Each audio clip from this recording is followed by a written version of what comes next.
Oh no. Okay, Google, stop playing music. That was not how I wanted to begin the stream. Welcome, guys. Welcome back again to another reading with me. Today, we are going to be doing life path readings. And remember, you guys, these are really super detailed, in-depth readings. They are 5 cards. They usually take between 10 and 20 minutes each. And I will also be offering 1 card readings as well for anybody who would like a free reading. My payment links are listed in the description. Feel free to hit me up and send me some dollars, and I will do one of these really detailed life path readings for you. And so we're going to go ahead and start the day off by reading for Darla. And yeah. So I'm going to shuffle these cards really quick. We're going to be reading today from the Toltec Oracle. Remember, we've got our Nawal cards and we've got our Tonal cards. So the Nawal cards are more like spirituality, deep concepts, what moves us behind the scenes, the unseen things in the world. And our Tonal cards are everyday influences, things that we interact with on a daily basis, material world, things like that. So these cards help to illuminate where you're at in your life. We talk about the energy that surrounds you in your body, in your mind, in your emotions, and your relationships, and in your spirit. And we also talk about ruling energies. So I'm real excited to get started on this. Okay.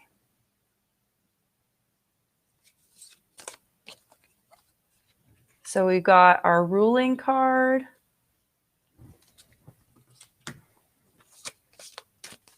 This is a good one. That's a really good ruler to get. And then we're going to look at influences in the body, influences in the mind,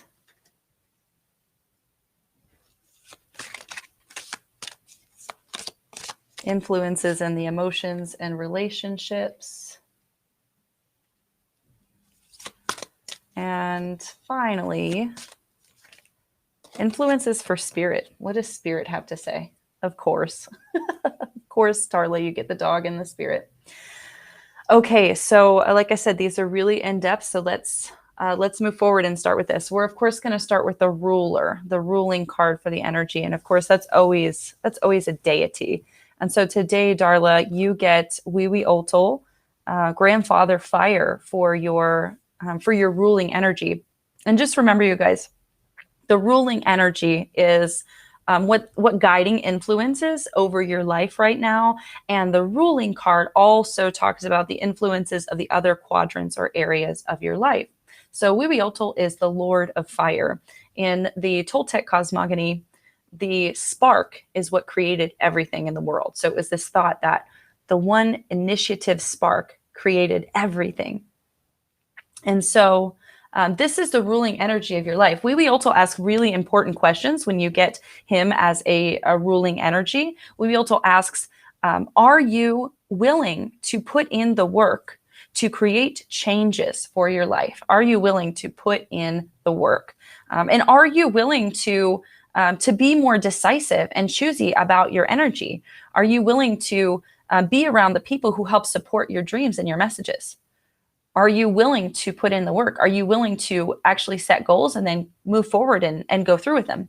A lot of times, Wiwi-Otol is a symbol that in your life, in your spirituality, it's time to make a deeper connection to the elements, especially to the element of fire.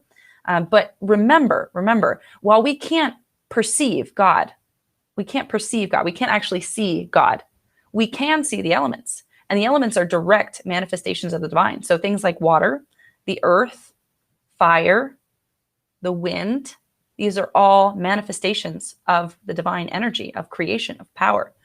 And having a relationship with especially fire can be a very transformative step into spirituality. And so when you get Wiwi-Otol as a ruling energy, a lot of times it's a call for more ceremony and for fire, to bring fire into your life. And you can do this through candles. You can do this through building ceremony fires. If maybe you've got a place to build a fire pit in your land or in your house. And that could be a really great way to increase your spiritual connection. So let's go ahead and, hi, Maria. Thanks for commenting. Let's go ahead and jump into the body, right? So in the body, you got Kaitin rain. So this is a really good card, actually, I think, for the body energy, Darla. And so in the body, the Kaitin rain means that you have like a lot of, I would say, like vitality energy. You've got a lot of fruitfulness, a lot of like abundance, a lot of health. So what I would expect for you for the Kaitin rain being in the body is to actually start to feel like a magnetic shift almost in your health and your wellness, in the health goals that you might have been working on or working towards. This is a really good card. Like, it's a really good card. It denotes health. It denotes wellness. So if you've been going through a time of illness, or you've been going through a time of having more pain or more difficulties in the body, this is a symbol that things are changing for you. But it's also a call to continue nurturing your body, right? Kaitin rain talks about everything that you do to fertilize your creations, to fertilize your life, to fertilize your body, especially. And so you need to especially do not lose focus of everything that you're doing for your health. Do not lose focus. So make sure you're spending time, especially listening to your body, sitting with your body, eating the nutritious foods that help you feel well, avoiding those foods that make your body feel not so well, and doing more movement, especially doing things that help your body. Okay. And I know, Darla, I'm doing this reading for Darla. You're really good at listening to your body. You already know what's up. But that is a very good message right now. So the message here, I guess, for your body is you're doing the right things. You have an increase of health in the body, especially, but don't forget, don't neglect. Sometimes when we are going through deep spiritual experiences, it becomes difficult for us to maintain balance in the body as well. We go off in the spirit realm and we do all of our meditations, and we're kind of, messing around with spirit, and we're focused on work. We're still focused on everyday life. So sometimes we forget to bring that balance into the body. And so this is a message. Do not forget, do not neglect your body. So that's good. I like that. Next, moving forward into the mind, Darla. Oh, Nelly, you're so sweet. Thank you for commenting, Nelly. But next, moving into the mind, Darla, you've got the vulture in the mind. This is a symbol that you have been feeling a lot of conflicted energy, especially in your mind, especially in your thought patterns, and especially what drives your energy. So what I mean by conflicted is it's like, I feel like I'm being pulled in many different directions, and I don't really know which direction I should choose. And so the vulture is a message of not taking the offensive, not taking the defensive, but actually taking the third path. The third path is the path of doing nothing. Okay. And so what you're being called to, especially in your mind right now, is to release toxic thought patterns, release that idea that you have to perform or create or produce for anybody else. Release the idea that you have to be somebody who you're not, and release the idea that you have to do anything at all. So this is a very important concept in both Toltec spirituality and also in for Taoist and Taoism. So in Taoism, there's this concept of not doing. And I think that is the most difficult thing for humans to accept, this idea of not doing. Oftentimes, though, when we're working through life and we're trying to manifest things, we're trying to manifest changes, we're trying to do new and exciting things into our life, into our experience, a lot of times we try to actively create these principles, these projects, these ideas, these rituals, or even like programs, like exercise programs, diet programs. We try to create these programs within our life that we follow ritualistically so that we can institute change in our life. We think that we're the divine changers of everything, when really we're just working with energy. We're just interpreting energy as we move through life. And a lot of times when you work on these programs, you work on these rituals, you try to do everything just a certain way. You step into your own way. You step out of the space of spirit. You step out of the space of inspiration. And instead of serving inspiration, instead of serving spirit, instead of serving your heart, instead of serving those little impulses of intuition that we all have, you start serving the ritual. You start serving the exercise program. You start serving the diet. You start serving other people and how they want you to conform to be acceptable to them. So the message of the vulture, especially in the mind, is to not do anything.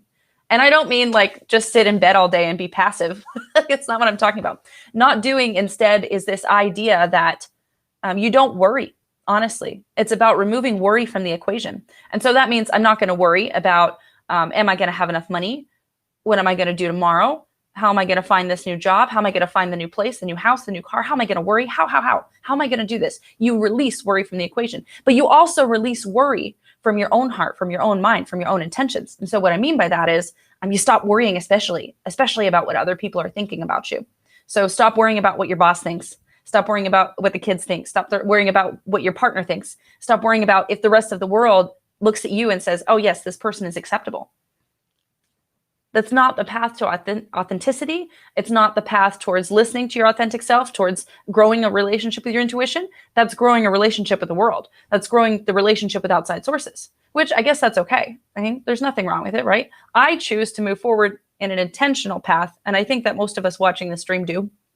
We want to move forward and increase our intuition, increase our connection to spirit, and increase our spirituality. So the path of not doing, the path of the vulture, is just taking whatever comes your way, not worrying about things. Remember, you're continually working to produce rituals, to try to be consistent, to try to fit in a capitalist lifestyle, essentially.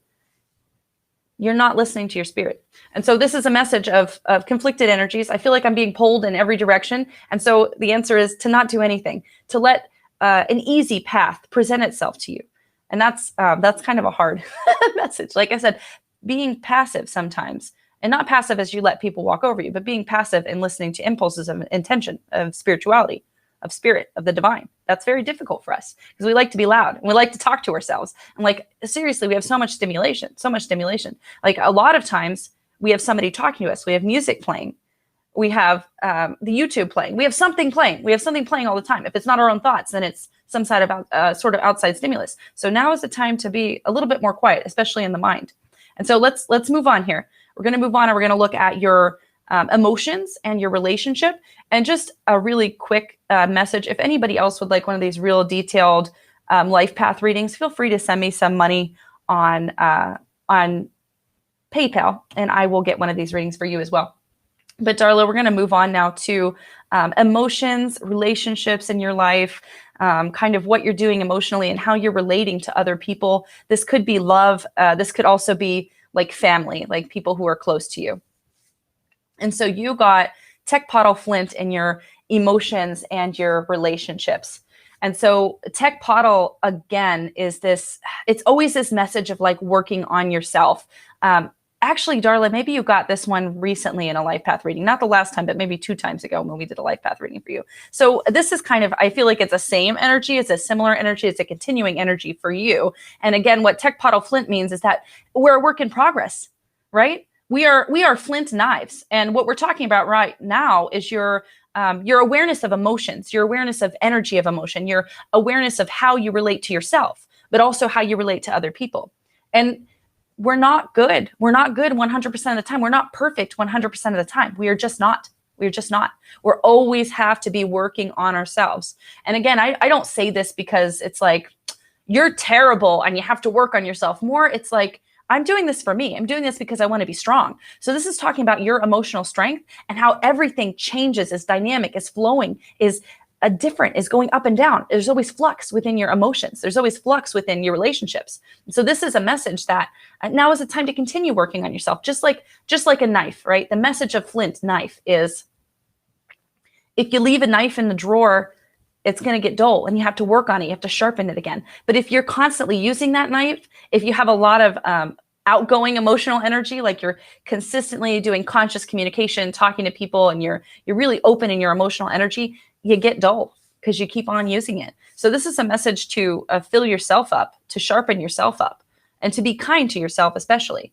And look at your life. Look at areas of your life where you feel like, especially in emotions, like, I just haven't given enough thought into some of my relationships, especially. So think about how much thought, how much nurture energy you're giving to your relationships. This could be friends that maybe you've forgotten about. Maybe you have good friends and it's just like life has been busy and I haven't called you in a while.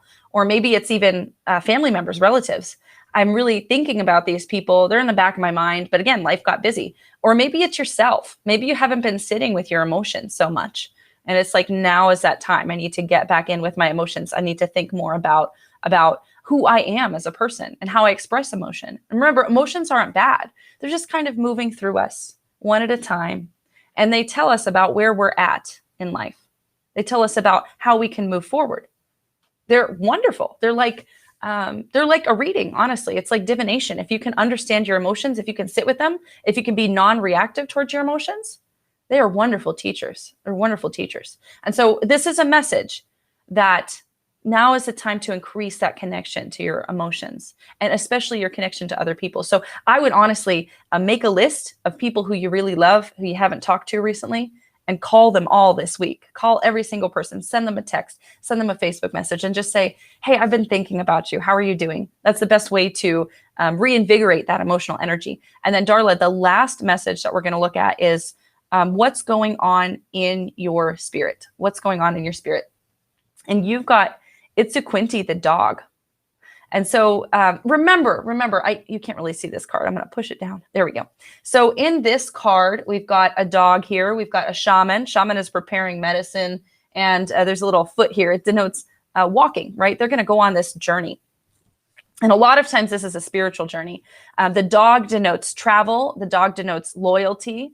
The dog denotes service, all of these things. And so when you get this card in the spirit, this is a highly spiritual card. It's almost like a calling to do spiritual travel. So like if you get dog in the mind and in work, it's like you should go travel with your body. You should go change your perspective. But when you get it in the spirit, that means that it's time to change your spiritual perspective on things, that you've been stuck maybe in a stagnant energy with spirit.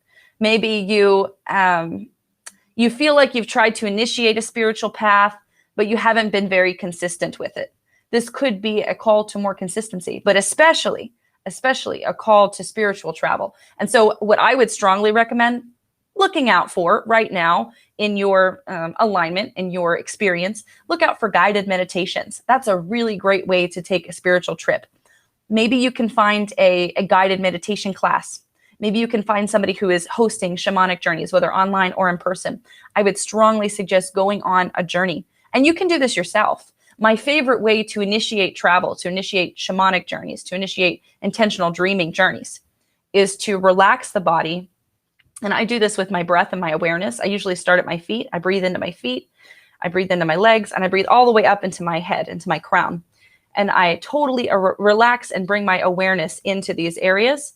And then I walk in my mind down a staircase, and I open up a door, and I see whatever I need to see on this journey. And so you can do these kind of practices by yourself. Like I said, if you're not comfortable with intentional dreaming or with shamanic journey, it can be good to have a teacher or a facilitator those first couple of times. So this might be a call to initiate more shamanic journey in your experience, in your spiritual path. We can learn so much from the other side. We can learn so much from spirit. And when you initiate this type of shamanic journey in yourself, in your spirit, in your existence, it is very, very powerful because we're in a different level of awareness, right? When I talk to you, we're in a basic level of awareness. But when you talk to spirit and you have totally relaxed yourself and allowed yourself to be initiated into this journey, into this experience, you're learning on a whole other level. You learn things very quickly. You pick up things very quickly. You learn lessons. You process all of your problems very quickly. So this is a message that you're being called to the spirit side.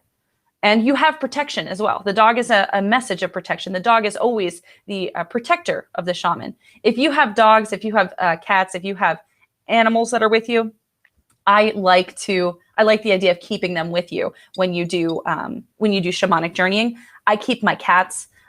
One cat sleeps at my side and the other cat sleeps at my feet. And I'm telling you, they're definitely spiritual animals. And I feel like my cats keep protection of me. But there's lots of other ways to keep protection over yourself. You can keep crystals or just your intention, right? Your intention and your awareness also is a very good protector. You can also call in deities. You can call in angels. You can call in your guides for protection as well if you're concerned about that. But yes, that is a message to you, I would say, of movement, of intention. But it's this deeper call to spirituality. It's not like you need to get some cosmic vision or some message that changed your life. Instead, it's more of a subtle message that now is a time to grow in understanding and an awareness of spirituality. And so I hope that one was helpful, Darla. That was pretty fun. So let's check on the chat. Nelly, you're so wonderful. Thank you so much. Maria, thank you. You guys, if you would like one of these life path readings, feel free to send me some dollars on PayPal. If not, comment, and I will also get you a 1-card reading for today because that will be really super fun. But let's see, we've got somebody on Facebook who said, can you tell me is the man I love going to come and contact me, but he isn't replying? Oh, wait, hang on a second. I can't read this whole comment. Tell me, is the man that I love going to come to me and I contact him, but he's not replying? What's going to happen? I feel his energy around me. Well, I'm just doing one card readings, Mary, but I can definitely pull a card. And then we're going to go ahead and do a life path reading for Brittany Glover. Hi, Brittany. It's so good to see you again. Okay, so Mary Kearney, we're going to go ahead and look at the one card pull for you. And so you got the Lord of the Dead as the card that kind of surrounds this energy. And this is a card of deep transformation. So if you're asking specifically what's going on with love, I would say now is a time where you're going to be learning a lot of lessons about what love means to you. What does love mean to you? What does partnership mean to you? What does a harmonious partnership mean for you? And so will this person contact you? I'm not 100% certain.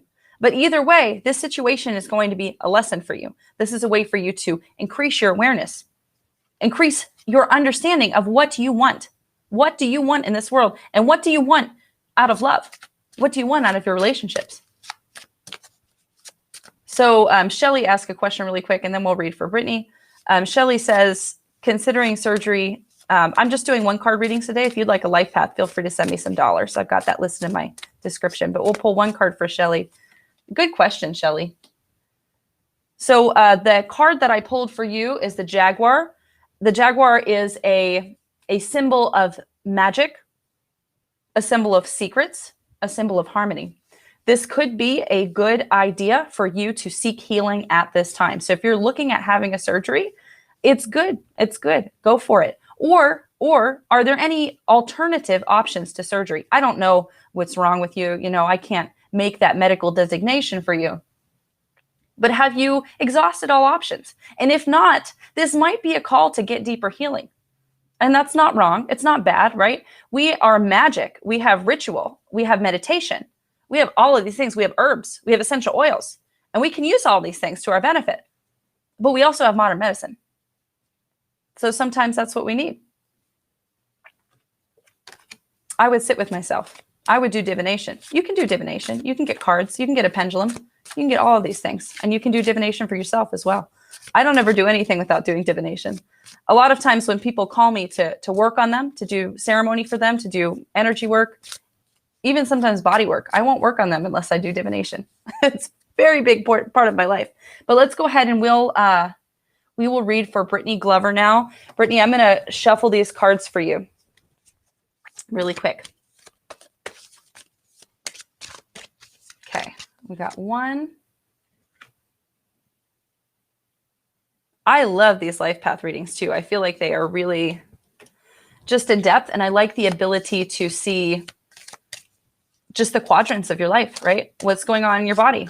Is there anything that we should be worried about? What's going on in your mind? You know? This is going to be a real good one. I can already tell. I just pulled two cards. So we've got the ruler card. We've got the body card. We've got the mind card. And this is for Brittany Glover. We've got the emotions and relationship. And then finally, what's going on in the spirit? Okay, very good. So Brittany Glover. Last time we did a reading, we were talking about being gentle and being kind and possibly going through transformations. I remember that. So Shelley is your ruling deity. This is the card that describes the energy that's going on in your life, the ruling energy that kind of, you know, is the Lord of your life right now. And it also is the energy that influences these other four quadrants of your life, these other four areas. Getting Shelley, he is the Lord of the underworld. He often is the harbinger of great change in your life. So I would say if you were hoping to not do any more shift and change, that's probably a bad sign for you. This is definitely a symbol of deep change in your life. A lot of times Shelley talks about the walk through the underworld, or the tower moments in our life, if you like tarot cards. So it's like, you feel like you're building yourself up. You feel like things are finally going your way. You feel like you've learned so much. You processed so much. There's no more that I can learn right now. And then all of a sudden, the blocks just shake loose and your tower crumbles and you're like down at the bottom rebuilding. And so that's what Shodel talks about. I don't think transformation is bad. I do think it can be scary. Those of us who have been initiated into spirituality for some time know that these tower moments are just a part of our life. And I do feel like we go through different areas of tower moments, right? So sometimes you go through a tower moment in the mind and you totally are destroyed in all of your beliefs and you have to build yourself up again. What do I really believe? What is really important to me? Sometimes you go through tower moments in the body. Sometimes it's like, I'm having a really crazy health crisis. You get knocked down, you have to figure out diagnosis, and you find your way to build back up in health. Sometimes it's emotions and relationships. Sometimes it's like, I don't have any friends, I don't have lovers, this type of thing. And you have to build yourself up again. And sometimes it's spiritual. Sometimes it's a spiritual tower moment where it's not any one quadrant. It's like every area of your life has totally been decimated. And here you are sifting through the rubble, finding the strong foundations and rebuilding yourself. And so this is a moment of rebuilding. This is a cycle of rebuilding. If I look ahead, I could say that this is probably at least 7 months. I don't think that it has to be as horrible as you're thinking. Chill, just chill. But I do think it's going to be a long-term cycle where you start figuring things out in your life. And so knowing that, let's move forward and look at the quadrants. So the first card we'll look at is this card. You got Sipactili, Dragon, for your body. This is not a bad card to have in your body. A lot of times it speaks to you not having 100% the best connection with your body. Like, what I mean by that is maybe not having as much body intuition or as much knowing with your body. A lot of people, okay, who have chronic pain or who have any kind of chronic health issues get this card in the body. And it simply means that your body's real overwhelming. And so you've forgotten to pay attention to your body. And you've grown disconnected. So this is a call to be more connected to your body. This is what Sipactili Dragon says. The medicine of dragon is, if you don't make peace with your power, it will consume you. So in other words, now is a time to spend more affection, more attention on your body. Okay. And so this could be a call to, get a checkup at the doctors, that kind of thing. But it can also be a call to explore your body in new ways. So that could be like picking up new movement practices, seeing what kind of exercise or perhaps movement practices like Tai Chi, Qigong, yoga, this type of thing, seeing what type of movement practices honor your body and make your body feel real good. And it can also be a call to explore sexuality on a deeper level. A lot of us have guilt and shame, especially women, surrounding sexuality, surrounding our sexual well-being. And, it's what it is. It's our society. We've got a lot that happens in the media where news, tabloids are shaming women for their bodies. And we read these things as children. We read these things as young adults. We read these things as adults. And it becomes part of our subconscious mind. We're subconsciously, even if on the surface, even if consciously, we don't believe these things about our bodies and about women's bodies and about ourselves. We believe these things subconsciously because they've been fed to us since we were children. So we've got a lot of sexual biases. We've got a lot of biases about our bodies. We've got ideas, consciously or subconsciously, about how we need to dress to be presentable in the world. We've got ideas about how we need to act to be presentable in the world. We've got ideas about how to be respectable. So the dragon is saying there's something trapped in your body, and it could be causing you physical pain, could be causing you emotional pain, but either way, there is imbalance in the body, and you need to recognize where that's coming from. So like I said, it could be health. Could be a time to spend more attention on your health, spend more time meditating, spend more time moving with your body, eating good things, all those, but also explore sexuality, explore how that affects your body. Do you have sexual biases? Did you grow up in an oppressive belief system, like, an oppressive religion? I grew up Catholic fundamentalist, and I've got like a lot of that repression going on. And I've been trying to work through it, definitely. But every once in a while, those things kind of pop up. And I'm like thinking I just did it recently. I put on this beautiful red dress. I thought I looked great. I went to take a picture of myself and I was like, you look like a certain type of person and you should not wear this. And like, my husband is really great, really kind to me. And he's like, Why do you think that about yourself? I'm like, I don't know, man. It's just patterning. It's just conditioning. If I saw another woman walking down the street in that same red dress, I would be like, yay. I would be so happy for her. I'd be cheering her on. But for me, I couldn't do it. And it's about that repression. And I just want to mark on that thread that guilt, shame, that type of aggression towards yourself, towards your body, towards your spirit, that blocks your manifestation.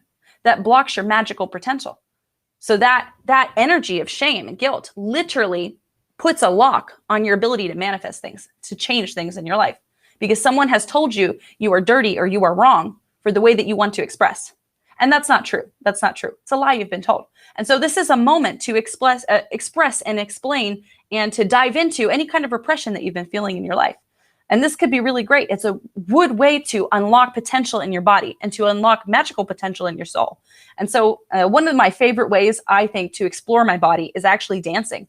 And that's not exactly sexual, but it's still movement. It's still moving your body and exploring your body, exploring how you can move and exploring what energy feels like when you move. You know, a lot of people look at dance and movement as what the body looks like. And that's Instagram's fault, right? We see these ballet dancers, we see these yogis, and they twist themselves into pretzels and they're standing on their heads. And we're like, wow, that's cool. I could never do that.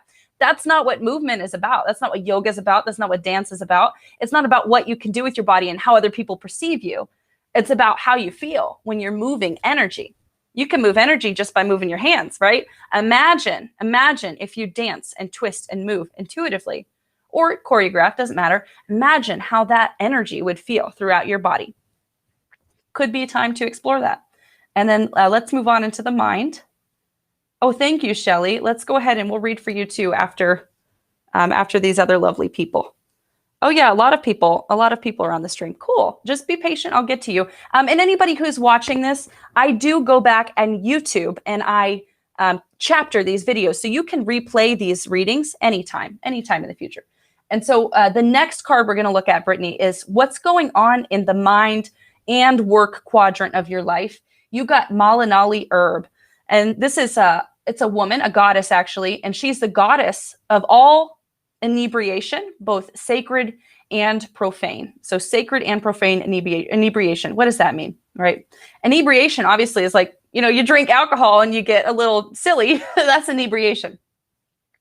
But also, there are many things that can inebriate your senses, right? If you're getting surgery, you want to be inebriated. This would be a sacred inebriation. You'd be like, yes, doc, please give me anesthetics. I want to be numb. I don't want to be awake. And you do what you got to do. And that's a sacred inebriation. But many indigenous cultures also had sacred inebriation rituals, right? And so, you know, the thing that comes to mind right now is like Peru, right? In Peru, they have all these shamans and they do ayahuasca and they have these DMT ceremonies. And it's like people go through this inebriated state and it creates healing for them. It helps them move through blockages in their life. It helps them move through the trauma and painful things that they've experienced. So there can be sacred inebriation. Most of the time when we think about inebriation, we think about profane inebriation. We think about drinking alcohol, being a frat boy, and doing stupid stuff. So there's two ways to be inebriated. So this is talking about finding balance in inebriation, especially in your mind. Not just substances or things that inebriate you. Sometimes your emotions can inebriate you. Sometimes your anger can inebriate you. Sometimes you can be so angry that you are not clear enough in your mind to move forward and to act in a way that is helpful to you. Have you ever done that, right? You get super mad and you say something that you shouldn't have said. I do that all the time. So this is a call for to be balanced and to either accept ways to be inebriated in a holy fashion or to stop being so inebriated. So what I would say is if you're somebody that has a problem with drugs or alcohol, which I don't think you do, if you have a problem, Malinali is like, you have a problem and now is the time to get help and to not have a problem. That's not always what it is. I don't want to like say that. This is a public reading and I'm sorry. But what this is about more is about what is making you drunk in your mind? What are you indulging in your mind that is causing you to be imbalanced? So this a lot of times is calling you out for thought patterns, honestly. Do you have cyclical thought patterns that are inebriating you? Do you have thought patterns that just, you know, I'm going around and around in circles. I keep thinking the same things over and over and over again. And I can't think clearly. I can't get out of this thought pattern, and I'm just keep going around in circles like a carousel or something, and I can't make good decisions. I'm angry with all of my friends. I'm angry with the people I work with. I'm angry at all of my life situations, and I'm just stuck. So Malinali is about trying to see the medicine in our situations instead of being inebriated by them, being so overwhelmed. And you know what? It's so easy to be overwhelmed in our type of world and our type of perceptional reality because we are perceptional beings. We've got our senses. We've got our touch, our taste, our smell, our feeling.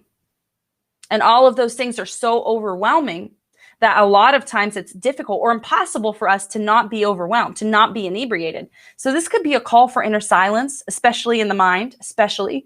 And when I talk about inner silence, I mean, again, I talked about this in Darla's reading. There's so much stimulation. There's so much noise. There's the cars on the road. There's light pollution in the sky. There's the music that's constantly playing. There's TV. There's everything. So much stimulation. Stop being stimulated. Put the phone down. Put everything down for a while and get away. And you could practice inner silence in your home. You don't have to go to a cabin or something. You can just sit and say, you know what, for the next 3 hours or however long, I am not going to have any kind of outside stimulation. I'm not going to look at my phone. I'm not going to play music. I'm just going to sit with myself. That's a great way to do it. Some people can't manage that. Some people are like, I will go absolutely bonkers if I do that. And so another good way to practice inner silence is with another person, right? You can have really good, heartfelt, conscious talks with people. And instead of thinking about what you're going to say or thinking about how you can respond to them, you sit with them and you think about what they're saying to you. And it totally shuts your inner dialogue off. So this is about quieting the inner dialogue long enough for you to be able to hear something else. Sometimes we're too loud to hear spirit. Sometimes we're too loud to hear our intuition. And so this is about quieting your mind. So let's move forward now. And I strongly feel like, by the way, the reason why Shodol presents as the ruler in this particular card is because you are in the underworld right now, and you are going through a lot of change and transformation. And when you're stuck in the underworld, it can be really overwhelming. You have a lot of the outside stimulus, especially if your inner dialogue is not silent. So that's something to think about. But let's move forward and look at emotions and relationships. In the emotion and relationship quadrant, you got the vulture, right? Koska Kuatili. And so this is this card right here. On this card, you see there's a vulture up here, and there's a person sitting on a pyramid, and they're actually, they're blessing, right? They're like either meditating or singing, and there's a prayer coming from them. And so this is about, again, like kind of taking the high road, especially in emotions and relationships. So what this means practically for you, Brittany, at this time is that you should reevaluate how you think about love, especially. Are you, tainted love? I got that song stuck in my head now. But is your idea about love a little tainted from previous experiences? When you get vulture in the love quadrant, it means not necessarily, but there's a possibility for you to welcome in new partners into your life. Could be business partners, right? Could be deep friend partners, soul relationships, or it could even be love partners. So you have the ability to welcome in that energy. Maybe this is part of the Shodol underworld. Maybe you go through whatever you're going through, you process, and you are welcoming new partners into your life after this tower moment, essentially. Could be. The message of vulture, especially in the love quadrant, is, though, that you cannot allow those past experiences with love to affect what's going on right now in your present, or to affect what's going to happen in the future. So this is a moment of shadow work, really. And I would really deeply, recapitulate or think about all of your experiences with love in the past, previous partners, maybe even going back deeper. Think about people who you had deep friendships with when you were a kid, or your parents, how your parents treated you. This could be time to think about those things and say, do these past experiences affect how I present today? Do these past experiences affect how I think about love? Do these past experiences affect how I treat potential lovers and partners? Something to think about. And I think the answer for all of us is yes. Yes, undoubtedly yes. We are all affected by the things that have happened to us in the past. We don't have to be, right? We all have to work through our trauma. This is why shadow work is so important. If something bothers you, if somebody says something to you and you're upset by it, you have to sit with that. You have to really sit with it and think, Am I mad at what they said because they were offensive? Or is it because somebody said something similar to me in the past and that really hurt? It hurt not because of what they said here, right now, in the present. It hurt because somebody hurt me in the past, and I'm bringing that past energy to the future. And so what I like to teach, I do like a lot of coaching and things like that. I do teach the recapitulation for your body is actually a practice that you can do. And so you can actually sit, try to embody the energy of previous experiences, turn your head all the way to the left, slowly breathe in as you turn your head to the right, and then slowly exhale as you turn your head again to the left. This is a way to go through your past experiences, to look at your life, to look at the people that you've been with in your life, and to release them. You go back to the energy of the past. You bring forward all of the pieces of you that you left there. And then you put everything that doesn't serve you back in the past. And you're literally doing that with your breath. You're manipulating energy. And so this could be a call, especially for you, for a recapitulation, to recapitulate what has been going on in your mind and in your relationships, especially relationships in the past. You have so much wisdom. I feel like I have to say that too. You have so much wisdom. If you are somebody who has gone through a lot in relationships, and maybe they haven't been the best experiences, if you have gone through a lot, you have so much wisdom. You know now how you want to be treated. And that is something that we don't pay enough attention to. We think about, we don't want to be jaded from our past experiences, but we don't think about all of the wisdom that we have now. We know how to treat others. We know how we want to be treated. And we know what a relationship should look like harmoniously moving forward. So the vulture in the love quadrant is, to me, it's a very good sign. It's a sign that there's some shadow work, but there's also so much movement and so much wisdom. So bless yourself with that. Honor yourself with that. Have compassion with yourself. Instead of thinking about, oh, these things were really terrible, I didn't like them. Think about, no, I'm different now because of them. And in a good way, And the last card that we'll look at is what's going on in the spirit, or does spirit have a message for you? And so you got a Kaitin read for your spirit, which I really love this card. It's one of my favorites. But a Kaitin read is a message of flexibility and strength and flexibility. A lot of times when we think about strength, we think about, being the strong buff dude and being able to bench press 200 pounds or something like that. And in all actuality, strength is actually flexibility. And I think that if you are not flexible, you're not strong at all. I think that inflexibility actually shows weakness. I know this is a body worker, right? This is true in the physical world, in your body, but it's also true in the spiritual world. So a Kaitin read asks you to be more flexible with yourself. And especially when it's in the spirit, this is directly linked to your ruling energy. This is talking about this journey through the underworld. You are experiencing a lot right now, and it's possible that you're being inflexible while you're overwhelmed, which is okay. We all get overwhelmed. We all experience times of inflexibility. A lot of times we become stiff and rigid because we're trying to protect ourselves. Like, think about if you were ever in like a car accident or something like that. If you know a car accident is coming on, you're driving down the road, what's the first thing you do? You tense up. You're like, oh my gosh, that's going to be really scary. And you brace for impact. And so a lot of times we walk through life bracing for impact, and we're waiting for that next thing to happen. We are waiting for that next bad thing to happen. We're waiting for the next blow. We're waiting for the next bad news. We're waiting for the next thing to break. Instead of just going through life and being fluid and being flexible and saying, you know what, this stuff is going to happen. I'm still me. I'm still working on my life. I'm still good. I still have a deep connection to spirit. I still have a deep connection to my higher self, to my intuition, to my best, my authentic self. And you know what? These other things that happen, they don't matter. And this is, again, another call for shadow work, though. If you walk through life intensely rigid like that, you need to ask yourself, why? Why? Is that a protection mechanism? Are you so rigid because you've been hurt in the past? Or are you able to move forward and to find more flexibility in yourself? So like I've said, deep call for shadow work, but think about, especially moving forward with this card, think about areas in your life where you are inflexible. This could be political beliefs. This could be ideas that you hold about yourself or about other people. This could be beliefs you have about society or about how people should treat you or how you should treat other people. Could be anything. Think about where you are inflexible and move forward harmoniously and kindly with yourself. But like I said, deep shadow work. That was a lot, Brittany. And I'll show you the cards one more time while I look at the chat. But I hope that one was helpful. I hope that was helpful. And I just love these readings so much. They're so awesome. Thank you guys for chilling with me tonight. today, whatever it is. So we're going to go ahead and read for Nelly next. We'll go ahead and shuffle and all this stuff. If you're still watching the stream, please thumbs up. That is awesome. That really super helps me. And share the stream, do all that good stuff. Somebody's commenting on Facebook and I don't know what you're talking about. I'm really naive sometimes. I just don't know. Hey, Pinky, I'm doing good. I'm doing life path readings today. So we're going to shuffle. Nelly, you are next. So we've got, this is your ruling card. Oh, interesting, interesting.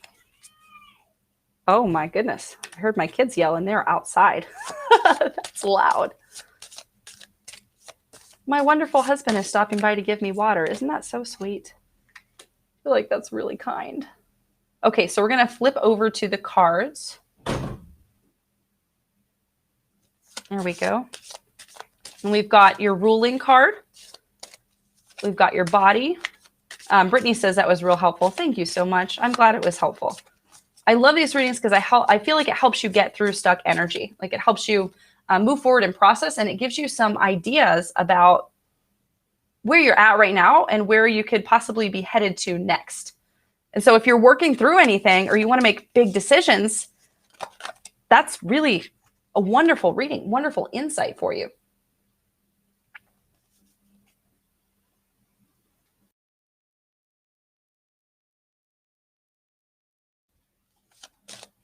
Okay. Oh, it's going to be a doozy, Nelly. It's a doozy. You got the deer card. That's always a doozy. So again, we've got body, mind, emotion, spirit, and of course our ruling card. So the first card we'll talk about is Miktakanta Kulti, and that is the death card, like the Lord of Death. And so you might look at the cards and you might think like death and Shodal are similar. They are kind of similar, but they're also different. And so I feel like Shodal is more like, that was the card that we picked last time for the ruling energy. Shodal is more the journey through the underworld, where death is more like you've already journeyed through the underworld and now you're dead. So it doesn't mean death in the body. That's different. It means more that you haven't had a tower moment. Everything has just been demolished. It's different. So you're going through a little bit of a darker kind of energy. It's not bad because this means it's also the ending of a cycle. It's not like I'm just starting this tower stuff and it's going to be a while. It's more like I'm cleaning up and now I'm ready to move through and process everything. So again, it's kind of a heavy card. It's heavy energy to get death as the ruling energy. And again, this reading's for Nelly. But it's the ending of a cycle as well. Death also denotes transformation. Sometimes we have to die in order to transform into something interesting, something new, something better to us, not better to the world, not better to what your friends think, not better to what your family thinks, but better to you. That can be real scary though. It can be really scary to say goodbye to yourself, to your previous identities, to, I don't know, jobs, to friends. That's real hard. A lot of times when you get this death card, it means you are saying goodbye to a lot. It could be jobs. It could be friends. It could be deeper, stronger relationships, possibly relationships that change and shape your life. So that's heavy energy. That's real heavy. And remember, the ruling card influences the rest of the quadrants. So you're going through heavy energy, but it's the ending of a cycle. You're ready to revitalize, to change, and to move on. Really, like I said, to clean up, to pick up the pieces. When you get the death card, it can be a symbol or an oracle, I don't know, a sign that you should do a death ritual. Okay. And these are very common in indigenous cultures and in other cultures. Americans, we don't have rituals. We're silly. But indigenous Americans do, but we don't. So, but this might be a call to do a death ritual. So this means actually hold ceremony for yourself, for the person who has died. You are the same person, but now you're different. You still have that old person, but you've lost a lot of that negativity. Your negativity essentially has been burned away. And now you're moving forward into a different type of mindset, different type of experience. And so that's really good. But you have to honor that person who you lost. You have to honor your old self. And that's something that we forget. We forget about that. We want to welcome in our best and highest self, and we want to shift to the 5D consciousness, and we want to manifest $1 million and all this stuff. But we don't think about honoring that person who we used to be. That's where we run into trouble in our mind. That's where we run into trouble in spirituality, as we want to emulate this new person, and we don't honor the person who we used to be. That's why people get caught in cyclical belief cycles. That's what they don't tell you. If you have thoughts that keep running through your mind cyclically, it's because the old you is literally trying to send you warnings. The old you is like giving you intrusive thoughts and saying, you shouldn't do this. They're holding you back because you haven't honored that old self. Instead, you've compartmentalized them and you've thrown them in the trash. And you've said, oh, I don't need that old self anymore. That's not how it works. You got to integrate. You have to integrate the old self with the new self. And so it can be very helpful to hold a ritual for yourself and to say, I honor this old person. Same thing with cyclical beliefs, cyclical thought patterns that keep coming up. You cannot get rid of thought patterns by saying, I hate that. I'm not going to think that anymore. You keep feeding them when you do that. What you have to do is you have to thank them and say, thank you very much. I recognize where this thought comes from. I recognize where that warning comes from. But it doesn't serve me right now, and now I'm going to move forward. So this is a time of you moving forward. You've had the tower moment. You're done with that. You're over with it. And now it's time to pick up the pieces and to move forward. And so what's going on in your body? You got coatl snake in the body. It's time to be honest with yourself. That's what coatl means. Coatl means honesty. It also means vitality, right? In the body, sometimes this means that you should schedule a health checkup, like for real, schedule a health checkup, more so than the dragon. Like you should think about your body. You should think about your relationship to your body, and you should think about your health. So if you have been neglecting your health, if you've been eating the bad stuff, not exercising, maybe you haven't been to a doctor in a while, maybe you don't have health insurance, I don't know, or maybe you just got health insurance. You should find a doctor. You should get the checkup. You should do wellness. You should see a healer. And this is especially pertinent for people who are healers themselves, right? If you are a healer, if you are working on everybody else, if you are raising kids, if you work in any kind of healing profession, all the more power to you. All the more power to you. You're working and you're giving your nurture energy to so many other people. You're not saving enough for yourself. So make sure you go to see healers. You go to see the doctor and be honest with yourself. A lot of us want to think that we're some type of spiritual person or some type of healthy person, and we neglect ourselves. We don't feed ourselves the right things. We don't exercise enough. We don't have that connection to our body. It's a call. Oh, I've got connection trouble. There we go. Connection trouble gone. It's a call to ourselves to be more honest about our bodies, to be more honest about our connection to our bodies.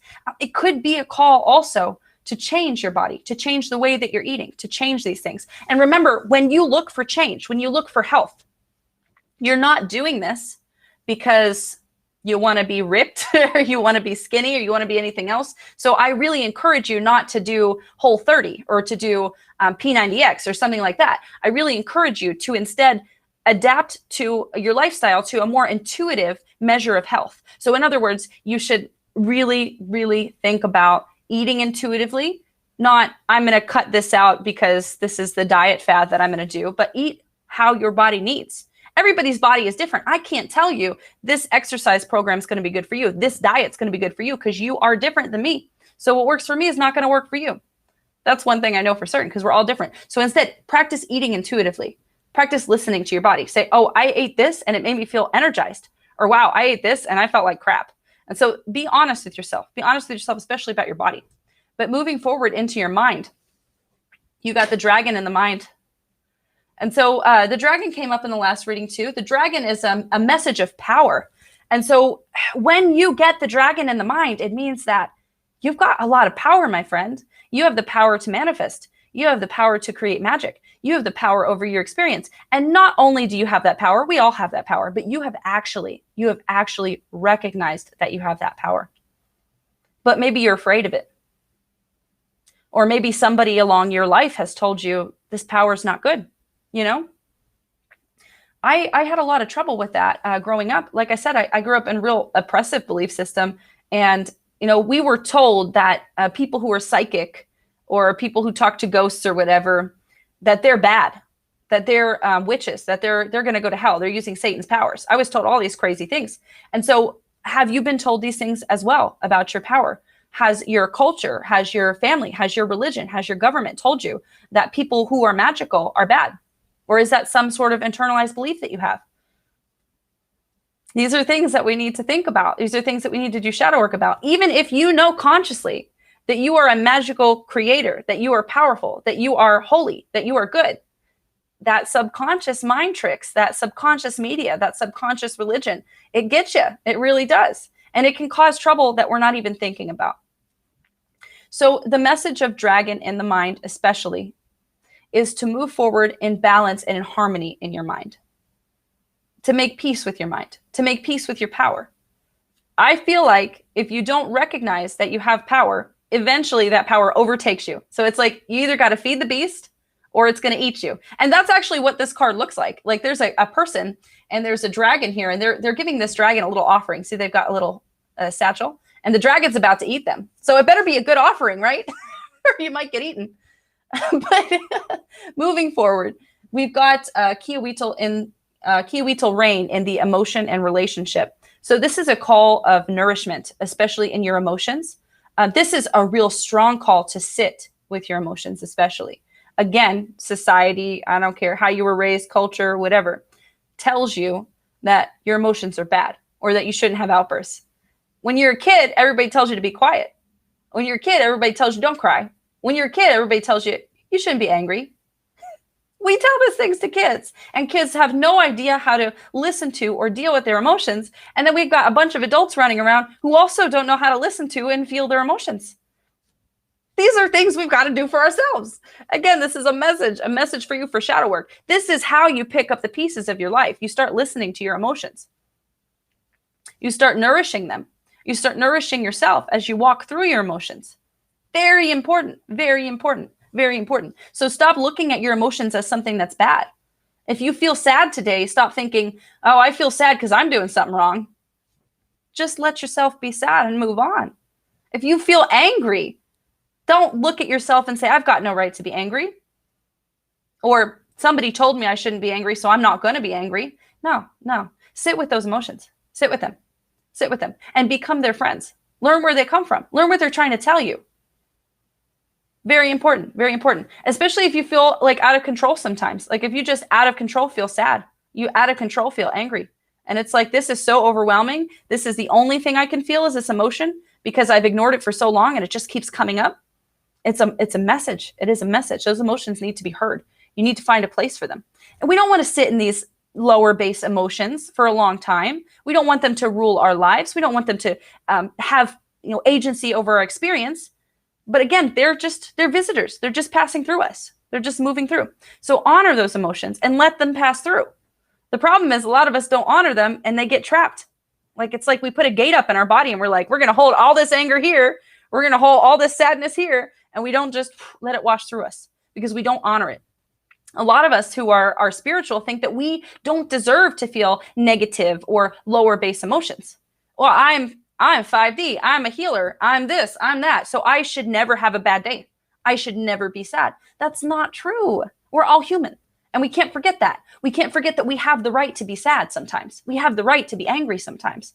So sit with your emotions long enough to find out where they're coming from and honor them. And don't judge yourself for them. Don't judge yourself for them. Other people might have judged you for your emotions, but don't allow yourself to judge yourself. And then the last card that we'll look at, this is a doozy card. You got Masatl deer for your spirit. Oh, goodness. So, of course, in this deck, the deer is the message of spirit trying to get into contact with you. So this means that you have to make this initiative. You have to present yourself to spirit, and you have to get this message from spirit. This is not a message that I can give. This is very important. When I give this divination, you have to understand this is not a message I can give to you. If I were to consult the spirits to find out what the message is and to give it to you, you wouldn't listen to me. You'd be like, nah, that's silly. This is something that you have to find for yourself. So when I get this card, this means spirits ringing on the phone. Will you pick up? Will you pick up? And it's not like, you have to make that connection. It's not like this is just going to happen. Like, you have to prepare yourself and receive this message. And the most important thing is you have to ask. You have to ask for the message. You have to pay attention and ask. And anybody can do this, people. Anybody can do this. It's something that I'm very passionate about in terms of spirituality, in terms of intention, in terms of moving forward, in terms of loving yourself. You don't have to have some sort of healer or shaman give you messages. You don't. You don't. All you have to do is make that connection with yourself. Be quiet long enough to listen to yourself. Be quiet long enough to honor yourself. Very important. Very important. And so, Nelly, what I see is the fire of somebody becoming. We're all becoming, right? We're all becoming. We're all dynamic. We're all always changing.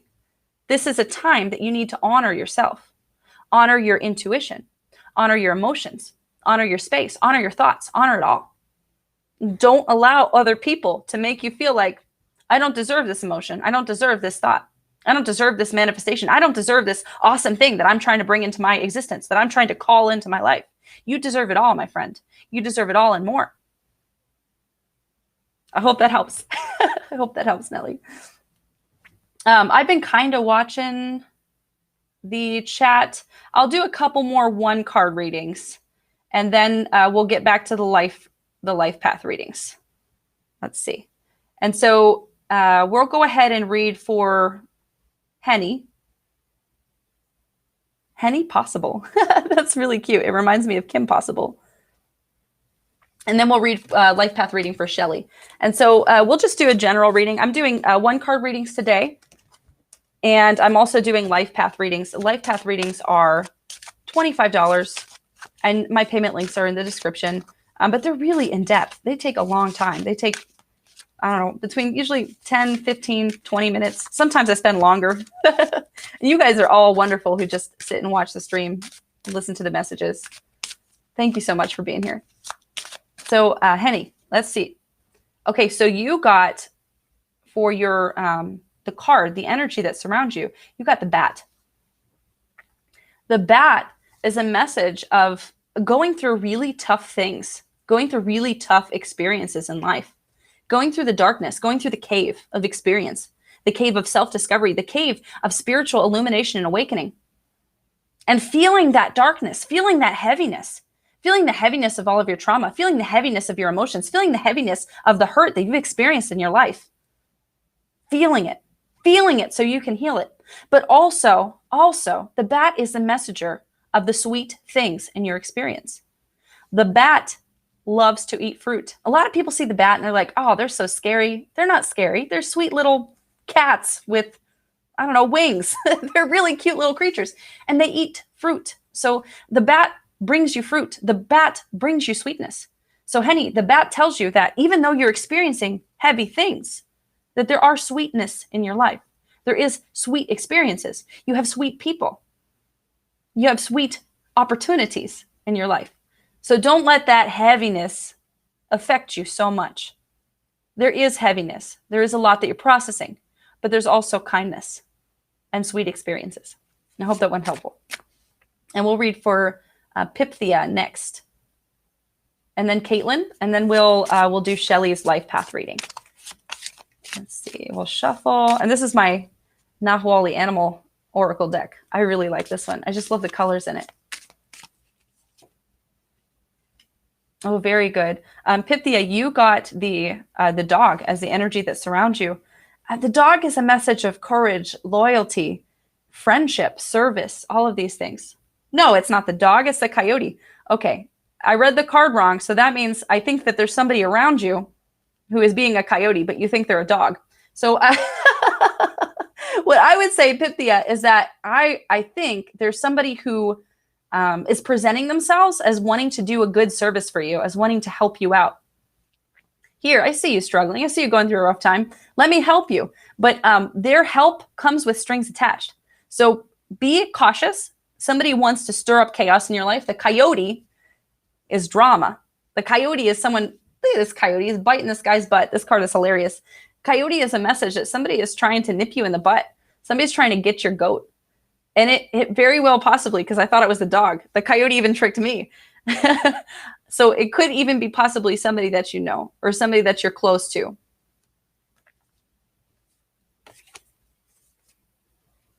And we'll go ahead and do the one card reading for Kaitin. Kaitin says, what are my ancestors trying to tell me? That's a good question. That's a good question. We'll see what comes up. I'll pull one card for you. Oh, this is beautiful. So in terms of ancestors, you got the Quetzal bird. The Quetzal bird is the message of recognition, especially of like recognition and fame. So it's like you are being recognized for your potential, for your magic, for your spirit. So what your ancestors want you to know is that you are very loved. You are very loved, and you're not alone either. So a lot of us go through this world, and some of our living ancestors are not the best. And some of our friends or people that we surround ourselves with in our circles, they're not the best. Sometimes when we go through spiritual awakening and things like this, we feel really alone. We feel really isolated. But your ancestors want you to know that you're not alone, that you have people that you can rely on. If you feel like you don't have those people in the physical world, they're there. They're in spirit. You can make better connection to them through ancestor practices like holding an altar or speaking to them. Kaitin says they visit her frequently in her dreams. That's wonderful. Well, they want you to know that you are worthy of recognition, that you are worthy of fame, that you are worthy of fortune, that you are worthy of all of these things. Whatever it is that you are trying to go after, your ancestors want you to know that they are happy for you. They are happy that you are going out there and trying to make a different life for yourself. Our ancestors struggled, people. They struggled so hard. I don't care what your lineage is. Our ancestors went through wars, through famines, through disasters. They went through horrible times. And if you go further back, it's even more horrible, right? The further back you go, less medical advancement, less healing, less potential, less opportunity. We have so much opportunity in this lifetime. So your ancestors want you to know you have opportunity and you're not alone. And anything that you want, they're there. They've got your back. They've got your back. Hand on your back. Lots of them. Okay, so we're going to go ahead and we'll read for Shelley now. And we're going to shuffle these cards up. Okay. And of course, we'll pick the ruling energy first.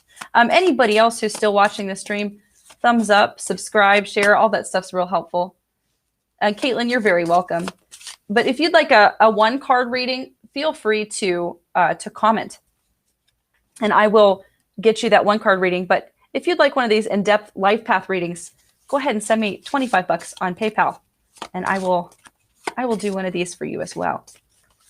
All right, Shelley, we've got your ruling card. You got the same ruling card as the last one. So that's heavy energy, right? We got your body card. We've got your mind.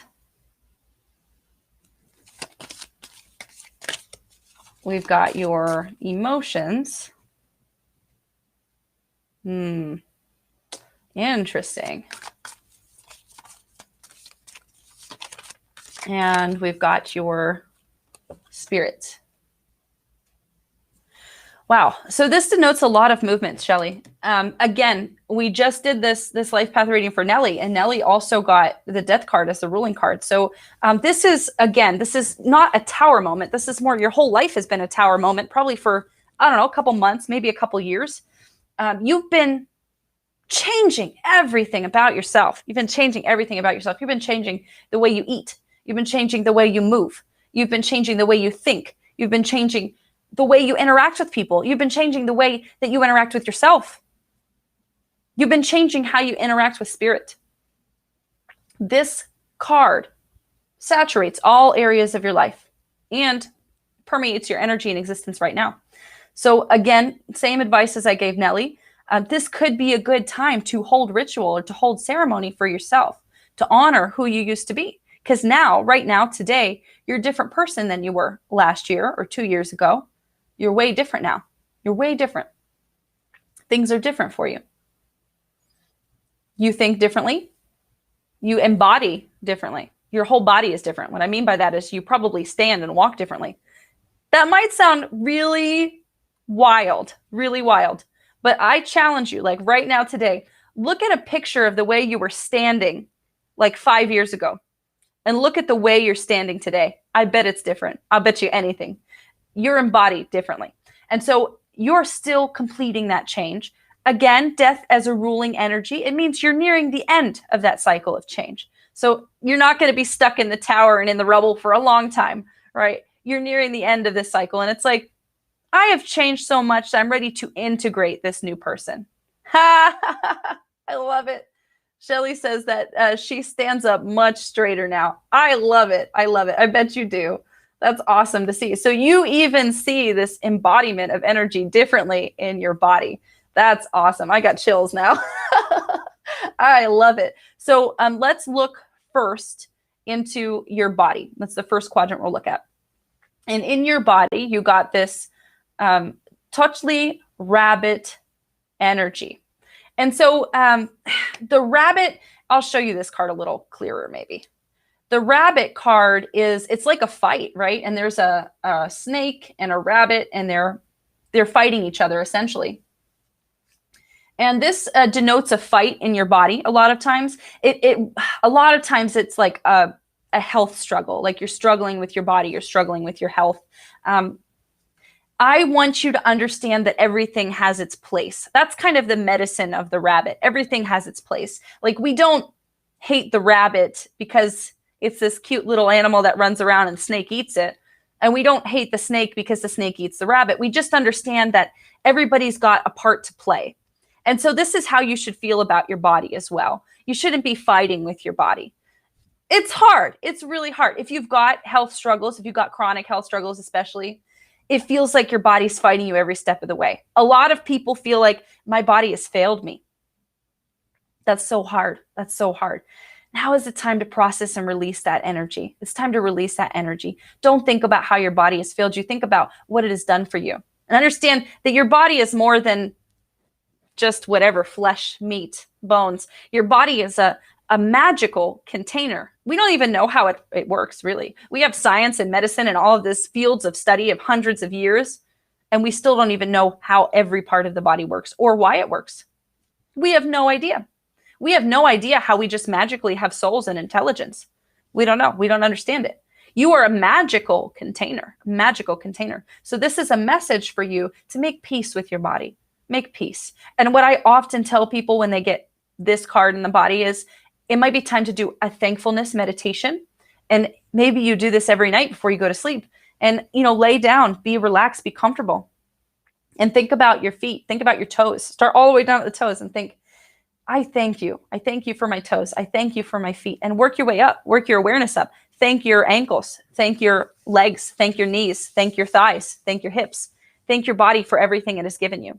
And embody every part of your body. And this is a good way to start feeling compassion for your body. Sometimes it's real hard to love your body. Sometimes you look in the mirror and you don't like who you see.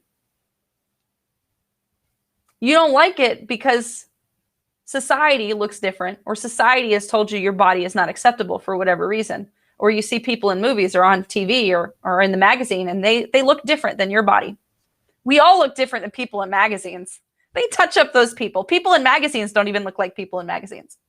So you have to understand that it's not realistic, first of all. And secondly, realistic is the bodies that you see when you go to the store. Those are real bodies, not what you see on the checkout aisle of the store, right? So stop comparing your body to other people's bodies as well. That helps. That helps. And sometimes it's hard to love your body. So at least thank your body. At least be neutral to your body. At least I have a body and not, oh, look at this body. Okay, so come to a space of neutrality. Shelley says, I asked about the surgery I'm scheduled for August 2nd. Yeah. So what I would say in terms of the surgery, this is a big decision. It's a really big decision for you. It's a really big decision moving forward. I don't know if it's the right decision. I don't know if it's the wrong decision. What I can tell you is that you should make peace with your body. 100%. 100%. Regardless of how you decide to move forward, be at peace. Be at peace. Because I feel like a lot of people do get surgery and then they're still not at peace with themselves. It's not bad to get surgery. I think it's great. I think it's very helpful for a lot of people. But make sure that after you get that surgery, you're still at peace with your body. Before you get that surgery, you're still at peace with your body. You still have this body. And even though you get surgery, it doesn't change. You're still your same body, right? The appearance of it can change, but your body doesn't change.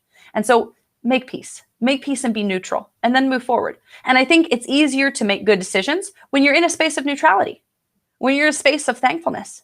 And then it's like, I'm thankful, I'm neutral. Yeah, I still want to do this. Yeah, absolutely. So I would do more work inside yourself, inside your thoughts, especially surrounding your body. But like I said, the rabbit is like fighting energy, like you're fighting something. So it's not bad. It's not bad. And like I said, the ruling energy that you got is the death card, right? The ruling energy is I'm picking up the pieces of who I used to be, and I'm going to move forward as who I want to be.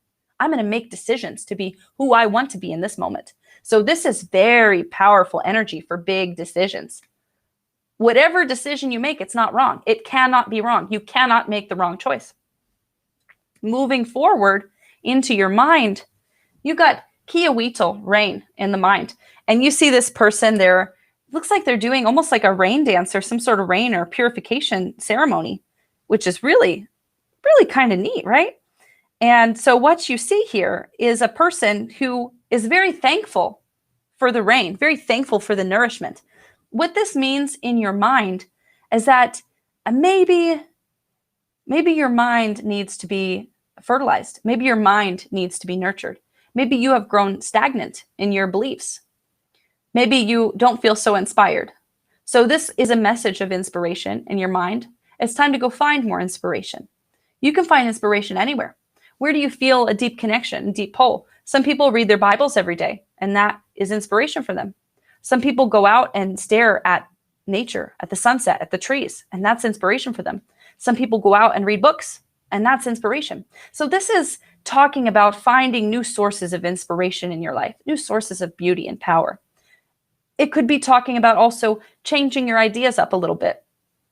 So it could be really good to look at this in a different way and to maybe find people who you see as inspirational and listen to them. And find people who are at where you want to be, right? If you find people and their life is in shambles and they sound really inspirational, a lot of times it's crap. If you find people and you see them and you're like, this person is peaceful. I like this person. I like what they embody. Then listen to that person. I really like Abraham Hicks. I listen to Abraham Hicks a lot, especially when I'm going through bad days. And the way that Abraham Hicks set up their kind of healing ministry, channeling, whatever, is they said, anybody can use my content as long as they attribute it to me. So what that means is there's free Abraham Hicks all over YouTube. And you could just type in Abraham Hicks and a subject and like 20 million videos show up. So it's very accessible. And they talk very well about inspiration and changing your mindset. And I really like it. I really do. So maybe it's not Abraham Hicks. Maybe it's some sort of author or some other person who likes to speak on spirituality. But now is the time to get inspired in the mind.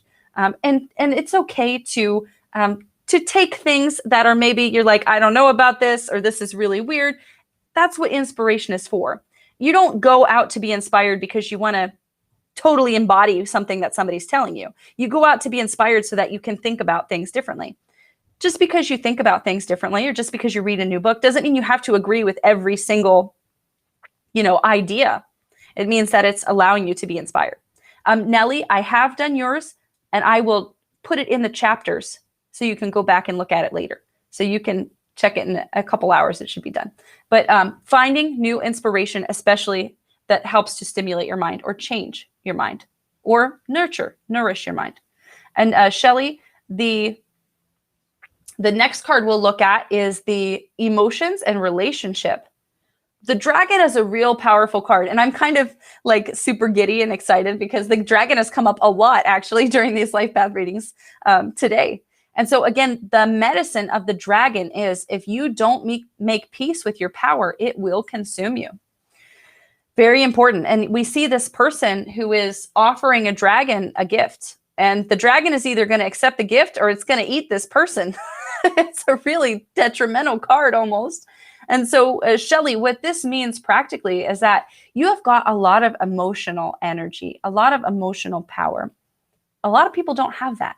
A lot of people don't have the ability to nurture and to nourish and to honor other people, to honor themselves. A lot of people don't have empathy.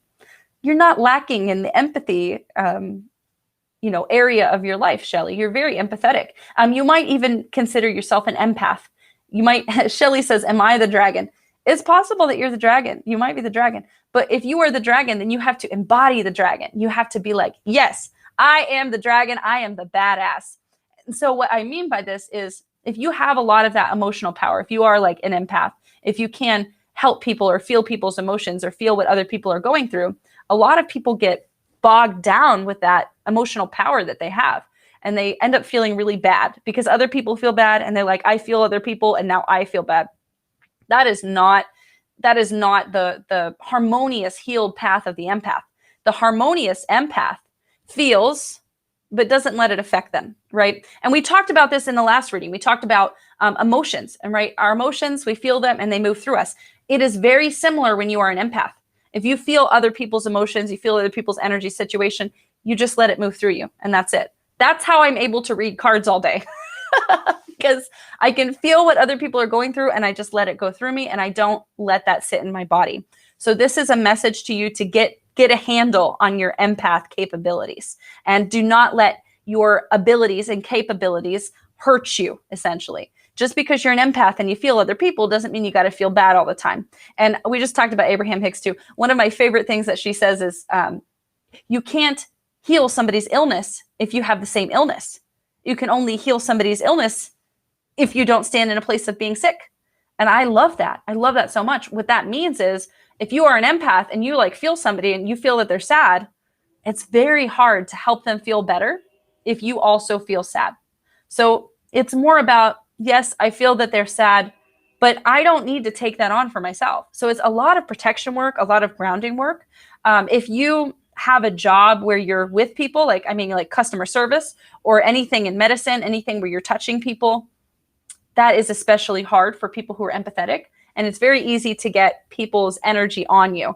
If you have a job like that, what I'm very strongly considering is taking ritual showers or intentional showers every day that you get home from work. Or go to the store even. Sometimes going to the store can be hard for empaths as well. But so you go out, you interact with other people's energy, and their energy, essentially, it's kind of like a dirty window on your energy or on your aura. And so what I would recommend is going home and washing your hands first, right? We all wash our hands now with all this COVID stuff, hopefully. So wash your hands and think about everything that you've touched and allow that to go down the drain. Allow all that energy to go down the drain. I even go like this when I wash my hands. I'm like, I'm really getting it off. I'm not going to keep that energy on me. But you can also do this when you shower. So being ritualistic and intentional with showers, with bathing, right? So you go into the shower, you put that nice hot or cold, whatever type of water you like, put that water on you. And you think about as you're in the shower, all of this negative energy is washing off of me and it's going down the drain and it's gone. And this intentional clearing practice is very helpful for building up stagnation. Salt baths are also really good. And I like Epsom salts because they've got some magnesium in them. So it's good for your body, your muscles, your brain. But it's also really good for the salt aspects. Salt is purifying. So it helps to purify your body as you're soaking in the salt. I don't have a tub, so I can't do that. So I just do the intentional shower thing. But that's very helpful. Also grounding. Grounding is very, very helpful. A lot of people think that you have to be barefoot, naked in the grass to do grounding. You don't. I mean, yes, being barefoot in the grass feels very nice, but you can be grounded and centered in your body, even if you're wearing shoes. And so grounding is more of an energetic practice and not like a physical practice. It can be a physical practice, but it doesn't have to be. Does that make sense? So like a lot of people walk around ungrounded because they're like, well, I'm not barefoot, so I can't be grounded. Doesn't work like that. Grounding is more thinking about centering your energy, and your energy is directly linked to the earth, and you are a part of the earth. And the earth is taking and absorbing all the excess or negative energy, the unclean energy, and reprocessing it and transmuting it into something else. So again, this is just a very intentional practice where you walk and you literally have tree roots coming out of your feet as you walk or as you stand, and you have that deep connection to the earth. That's all that grounding is. It's just a ritual practice, an intentional practice. The last thing that I could tell you is Hoi Yin. This is a type of acupressure point. It's behind your teeth on the roof of your mouth. And so you put the tip of your tongue on that point of your mouth. Sorry for my sound effects. But you put that your tongue on the tip of your roof of your mouth behind your teeth, and that grounds you. That completes an energetic circle. When I'm not flapping my gums and talking all the time, I always have my tongue on that point. It completes your energetic circle. It keeps other people's energy not in your energy circulation. And it also is a very grounding practice. So it's a way for you to store energy. This is very important in our world. I feel like we don't talk about storing energy. We certainly talk about cleansing it. We talk about letting it move through us, but we don't talk about storing our vital energy. I think this is why a lot of people are sick. I think this is why a lot of people are imbalanced, because we don't store energy. So using that acupressure point is a way to store energy. So when I started this practice about 6 years ago, I did it whenever I was thinking about it. And I have done it whenever I was thinking about it for so long that that is my natural way that I hold my body and hold my energy. Some people actually naturally do this without being told. My husband is a freak of nature, and he is one of those people. I was talking to him one day about this acupressure point, and he was like, I already do that. I'm like, what do you mean you already do that? So like, here's my husband, like totally grounded, chill guy. And nobody had to tell him to do that. So I don't know. Some people are just cool. But Shelley, we'll look at the last card now. The last card that you got is the vulture card. And this is in your spirit. So this is what is your spirit trying to tell you, or what is great spirit trying to tell you? And when you get the vulture in the spirit quadrant, it's talking about the third path. And so it's a little bit abstract and a little bit metaphysical, a little bit hard to explain or understand, but it's the path of not doing. A lot of times when we go through life, we think about what can we do to protect ourselves? What can we do so people perceive us better? What can we do so, I get famous? What can I do so I can make money? What can I do so I can get that promotion? What can I do so that other people perceive me in a good way? Not doing is essentially doing what you need to without thinking about everything else. This helps you free up your energy stores. It helps you center your energy, right? We talked about grounding with that last card. Not doing is centering your energy. It's making your energy very compact and powerful. If you are thinking about what everybody else is thinking about, if you're thinking about everybody else's perception of you, if you're thinking about worrying how you're going to do the next thing or achieve the next level, all of your potential, all of your magic, all of your energy, all of your intention that could be used getting what you want is used worrying about other things and other situations that you are not controlling. You only control yourself. So the path of the vulture, the third path, the path of not doing, is taking whatever comes, is being grateful for whatever comes, having more than enough with whatever gift is offered to you, and acting impeccably. Acting impeccably is a very difficult journey. This is something that I strive for in my everyday life, and I fail. And I don't act impeccably because I know I'm going to be impeccable for the rest of my life. I act impeccably for me, and because I know I get better every time I am impeccable. Being impeccable is listening to your intuition and believing that there are no mistakes. Believing that for whatever reason, you do whatever you do, you say whatever you do, you send that message. You do it because spirit is guiding you, because you are attached to your intuition, because you are a divine human, a magical human, a creator human, an intentional human. That is acting impeccably. So this is what the vulture talks about, not doing for the world, not doing for anybody else. You are doing for you. So that's heavy stuff, Shelley. That's heavy stuff. So this is talking about the path of impeccability and strengthening your energy so that you don't make mistakes. Believing that you always do what's necessary, not listening to outside sources.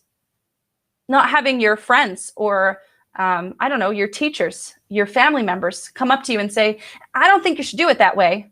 And you actually saying, yeah, I'm not going to do it that way. I'm going to listen to what they said. No, you do. You do what your intuition leads you to do. There's a reason why your intuition leads you such. And then there's like step 2, right? Listening to our intuition. Step 2 is like, what is my intuition, right? This is what it means to be spiritual. It's being able to listen to your intuition, separate your intuition from the call of spirit. No, separating your intuition from the call of trauma. That's what I meant to say. So what I mean by that is a lot of times we get these little whispers inside of us. And it's our past self trying to warn us about the trauma that we went through in the past. We haven't healed that trauma in the past. So our past self moves forward into our future, into our experience, and says, you shouldn't do that thing, and holds you back. It's not your intuition speaking. It's your trauma speaking. It's a lie speaking. That's the heavy part. That's the heavy part. Being able to listen to spirit, to intuition, and to know this is my intuition, and I will act impeccably on this intuition. This is not my trauma speaking. This is not my religion speaking. This is not my family speaking. This is me. This is my intuition. I'm going to act on my intuition. I hope that one's helpful, Shelley. Whew, that was heavy. Okay, somebody commented, we've got Genevieve. Genevieve, I will 100% give you a 1-card reading, and we'll do a general reading for you. I am doing life path readings today, which are super in-depth, and they are $25, but I can do a 1-card reading for you. If you'd like a life path reading, feel free to send me some money, and we'll do it. We'll make it happen. And I think we're going to read for somebody else next. Let's see. Okay, we'll read for OKCMomma next. OKCMomma. But here we go, Genevieve. Genevieve, I'm so sorry. I said that wrong. We'll read for Genevieve next. We've got 1 card. Oh, I like this one for you. I like this one for you, Genevieve. So this energy that surrounds you is the energy of the hawk. The hawk is a message of swift messages. This means that you're going to receive messages. You might even receive gifts. And I would say this is a very soon energy. This is like the next 4 days soon. So I would expect a breakthrough. I would expect energy to shift. I would expect you to feel that shift. So if you've been feeling stuck for a minute, if you've been feeling like you don't have direction, if you've been feeling like you need a sign, it's coming. It's coming. And it's coming soon. Like I said, I feel like it's next 4 days, like sometime between now and the next 4 days. That's coming to you. So let's go ahead and we'll shuffle our cards, and we'll do this life path reading for OKCMomma next. And Shelley, oh, you're so wonderful. Shelley said, whoa. I hope that's helpful. You're very welcome, Genevieve. Okay, Mama, here we go. We got your ruling card. Oh, this is one of my favorite rulers. Oh, Shelley, thank you so much. I really appreciate you. Thank you for trusting me to be able to do divination for you, because I feel like it takes a lot to trust somebody else to do that. So I appreciate you. I'm honored. I am honored to be able to do that. Thank you. Okay, we've got 1, 2, and we'll flip over. Okay. All right. OKCMomma, we've got your ruling energy. We've got your body energy. We've got your mind energy.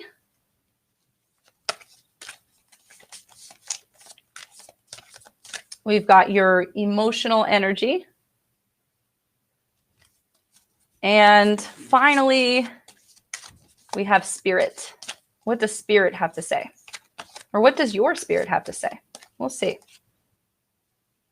Very good. Very good. Okay, so right off the bat, we've got our ruling card, our ruling energy. So we got Huitzilopochtli, which is the like the god of war. In this deck, they call it the left-handed hummingbird. But he is the god of war. And this is important. This is really important. The hummingbird to the Aztecs was the mascot, or like, the symbol of war. Not because the hummingbird is like a jaguar or something, not because they can like claw your face off, but because the hummingbird has the biggest heart out of any animal in the animal kingdom. So the hummingbird is a message of having heart, having tenacity. Deep breaths. The hummingbird oftentimes means that you've been going through a lot and you feel like life has been beating you down. Like you just feel like, I've been going through so much. It's like cyclical. It's like everything keeps moving and I'm tired. Could even be sad, could be burnt out. A lot of times it's a message of burnout.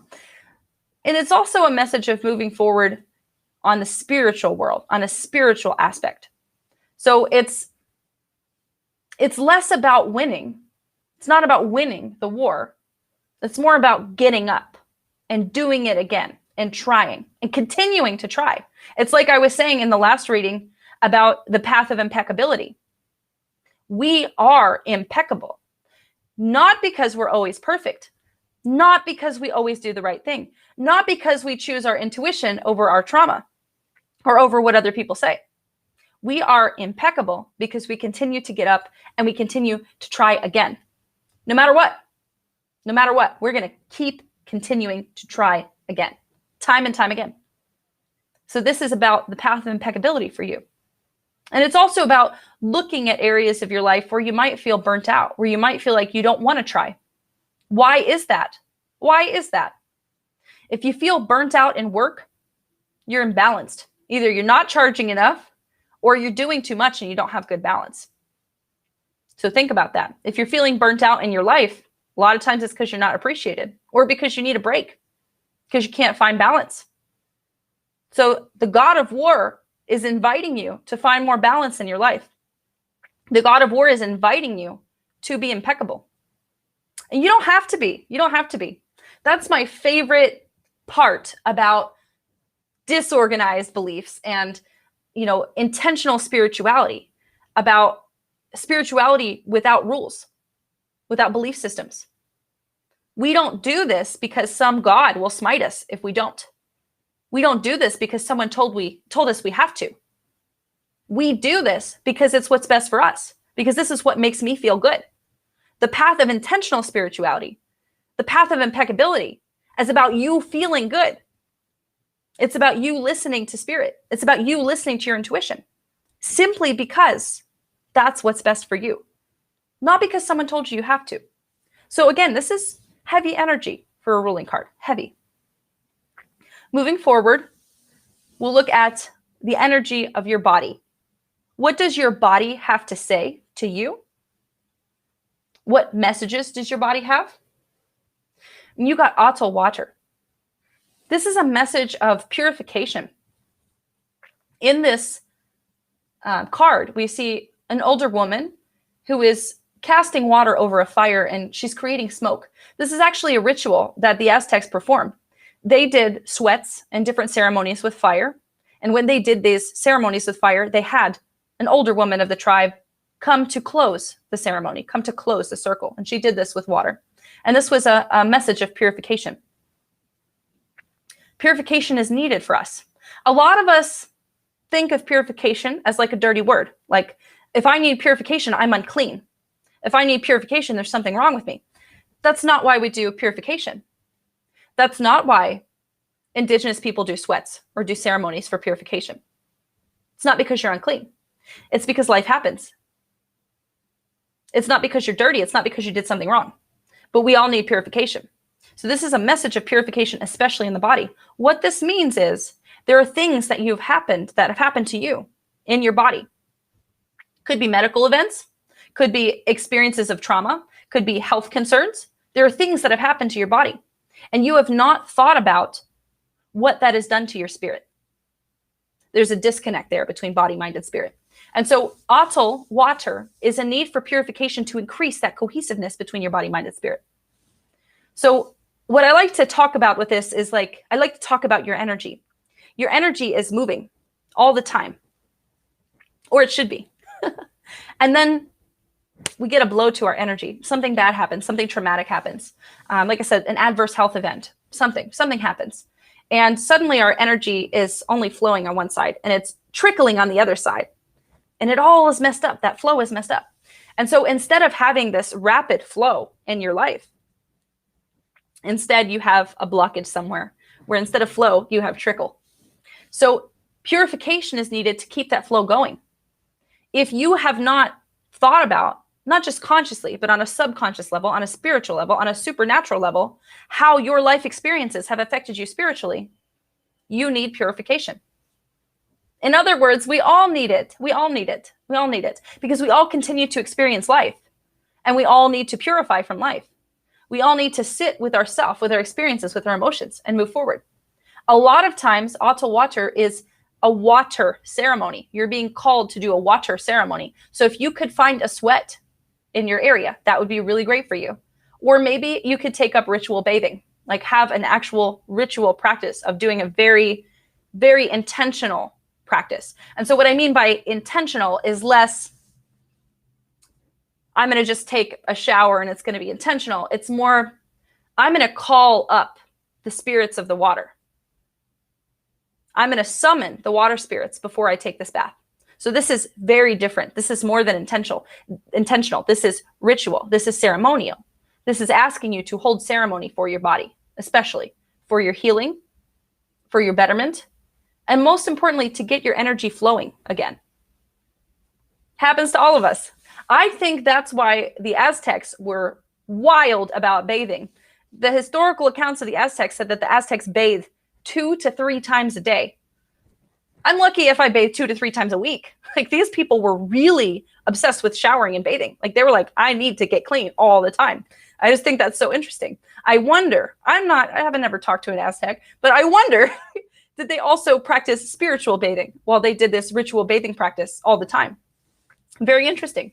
So yes, a need for purifying, especially your body, especially things that have happened to your body. Moving forward, this is a good one too. Moving forward, we're going to look at your mind. Remember, this came up one other time in one other reading. The deer is literally a message from spirit, a message from great spirit, saying that there is something that you need to hear.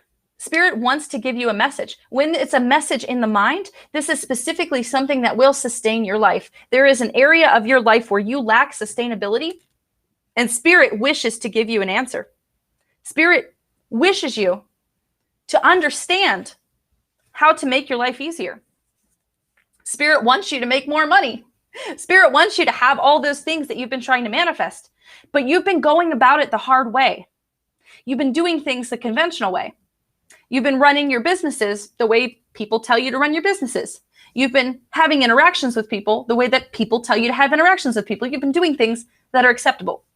And instead of doing things the conventional way, Spirit is telling you, you need to connect. You need to have this spiritual experience. And this spiritual experience will sustain your life.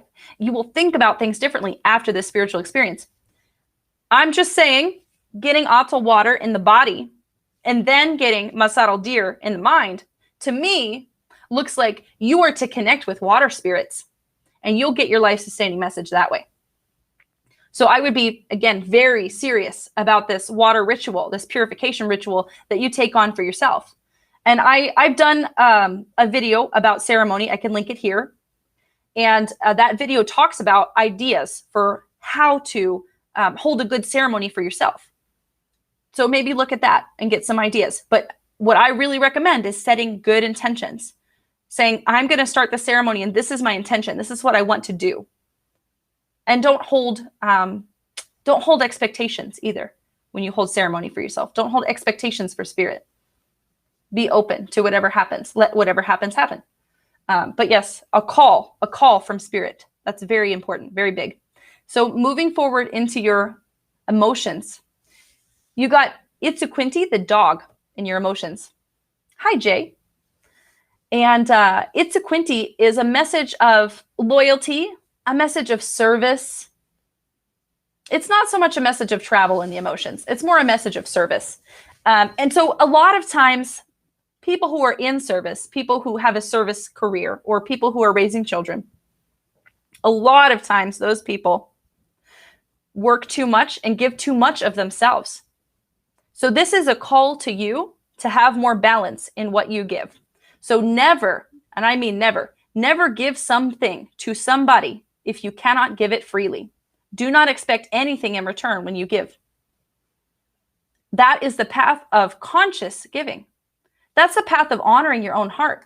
That's what we don't think about. We don't think about giving as a way to honor our souls or as a way to increase our own spirituality. A lot of times when we think about giving, we think about reciprocation. So that sets you up for not so good expectations. Hi, Karen. I can read for you after we're done with Caitlin's reading, or OKCMomma's reading. So again, you got the dog and the emotion. So this is a message of loyalty and service. And a lot of times it's asking you to learn how to give freely of yourself without expecting in return. And so I think you're really good at that already. So I don't think you'll have trouble with this assignment, if you will. But what you do with this is you learn how to set good boundaries with yourself. A lot of times we talk about setting boundaries with other people. We talk about setting boundaries with friends and with family, but we don't talk about setting boundaries with ourselves. And remember, if you don't set boundaries, you're the only one who gets hurt. And even you need boundaries with yourself. Even you need boundaries with yourself. So make sure you're not giving too much of yourself, because that leads to burnout. That leads to hurt feelings, leads to hurt expectations. This is a message to be more balanced in your giving. You give too much. If that's possible, it's possible. So moving forward, the last card is a message from Spirit. You got a Akatzel read. This came up in the Spirit quadrant for somebody else earlier today. But a Akatzel read is this message of total flexibility. Total flexibility. And so again, you've got the God of war, the God of tenacity, and then you've got flexibility in your spirit. To me, what this says is that there's some area in your life where you've become rigid. Some area in your spirituality, perhaps. You have this idea about how things should be for you, how things should be for your practice, what things should look like. Perhaps you haven't started, or you haven't been so serious about your spirituality because you think it has to look a certain way. So the message here is it's time to be more flexible. You're denying yourself from opportunities because you think it has to be a certain way. So now is the time to be more flexible with that. Be flexible with your emotions. Be flexible with how you look at spirit. Be flexible with how you come to spirit. It can be very difficult to hold a spiritual relationship if you have kids, because they're loud and they require a lot of attention. And it can be very difficult to center and ground yourself if you're consistently thinking about how to take care of your kids. And you have to take care of them, at least until they're adults, you know. So I think it's a very good idea to bring kids into spirituality. It might be a call to bring them in more. You know, maybe you go on a nature walk and you talk about spirit. You talk about spiritual influence, creation myths, things like that. That can be very helpful, very beneficial. But the more that you can include them, the easier it is to do spiritual stuff and to not feel like, oh, the kids are bothering. I like that for myself and for my kids. I hope that helps for you too. Thank you. Thank you very much, OKCMomma. And let's go ahead and we'll do a 1-card reading for Karen. And then we'll go ahead and do a life path reading for Kaitlin. I just got done one of the life path readings. Those are really super in-depth. So they're really in-depth. If you would like one of those, send me $25 and I will do one of those for you. And yeah, it provides a lot of insight, Let's go ahead and do a 1-card reading for Karen. I'm going to shuffle these Nawali Animal Deck cards. Oh, so you got a card. It's actually very much related to one of the other cards that we just pulled. Here, I'll show you it. You got, Karen, the Scorpion. The Scorpion is a message of stored poison. So this means that there is something poisonous that you are holding on to, something that you just can't let go of. A lot of times, the Scorpion is a message of trapped anger or feeling like you have to get closure from somebody else to move on, feeling like you have to get that apology or you just can't move on, can't go forward. So the medicine of the Scorpion is if you don't sting somebody else, you're going to sting yourself. That's what a Scorpion is like. I don't know if you guys know that or not, but when a Scorpion rears up their tail, They have to sting. That's what anger is like, okay? Anger is like a scourge or a poison. And it poisons you if you cannot release it. And remember, anger, emotions, none of these things are bad. They're moving through us. We should honor them. If you store them, if you can't let them go, they poison you. Can be very painful for you. If you're angry at another person and you never tell them, yep, okay. Karen says she's a Scorpio, so you're probably prone to this. I am very Scorpio. I feel you. I feel you on that. But if somebody hurts you and you are angry at them, a lot of times they don't care. You're storing all this negative energy for you and you're holding on to it and it doesn't affect them whatsoever. A lot of times when you're angry at somebody and you don't tell them, they don't know. Sometimes they don't care, even if you do tell them. But if you hold on to that, you're poisoning yourself. So this is a message to let go of that. Let go of that. However you need to. Doesn't mean you have to forgive them right now. Doesn't mean you have to find closure. Doesn't mean you have to do any of that. Let go of the anger. Find a way to release it. Go be creative. Go write something. Write about why you're angry. Go paint something. Go draw something. Release that anger. Release it because it's a poison. Okay, we're going to do a life path reading for Caitlin now. Thank you for being patient, Caitlin.